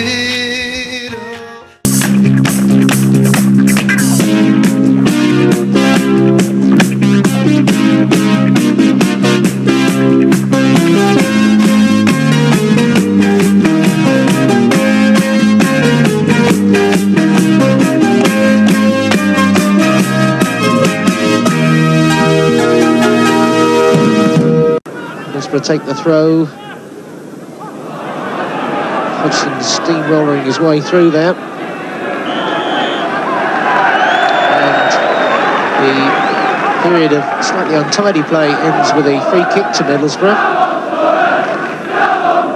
Certainly in a position they might well care to exploit.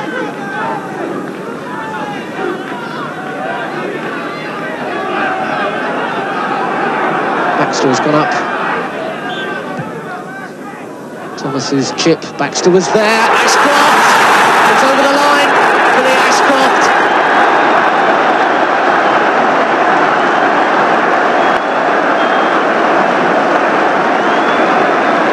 So George Wood's desperate dive in vain. Thomas with the free kick, chipped it over. There was the header there. Ashcroft got a touch, and Wood just couldn't keep it out. Sansom now. So can only set up Hawley. It's a good flick for Sunderland. Talbot is in the middle. Here comes Talbot, and there's the equaliser from Brian Talbot. He really made up the ground then, Brian Talbot.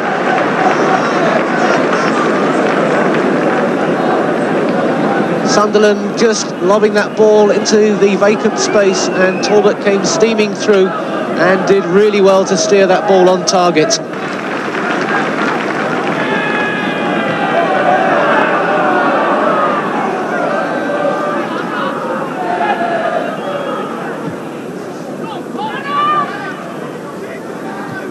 Wood for McAndrew.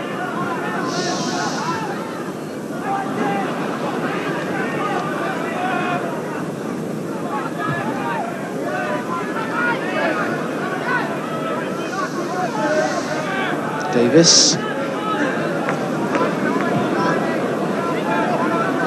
Talbot squeezing it through for Sunderland.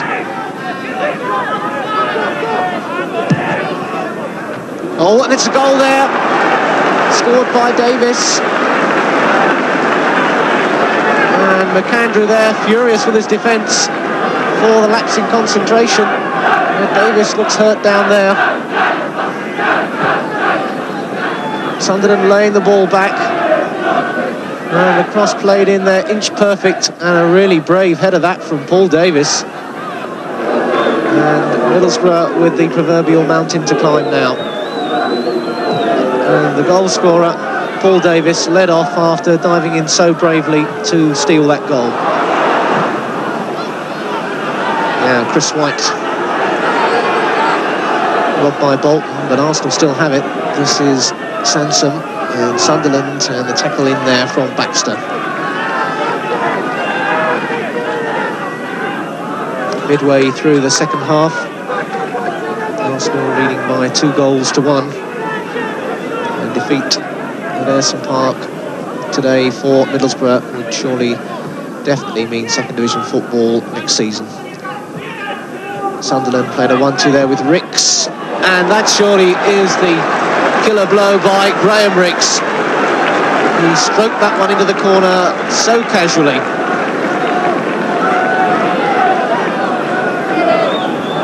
Worked the opening himself, got the return from Sunderland, and he just planted that one. What Jim Platt. Graham Ricks makes it 3-1. Now 23 minutes.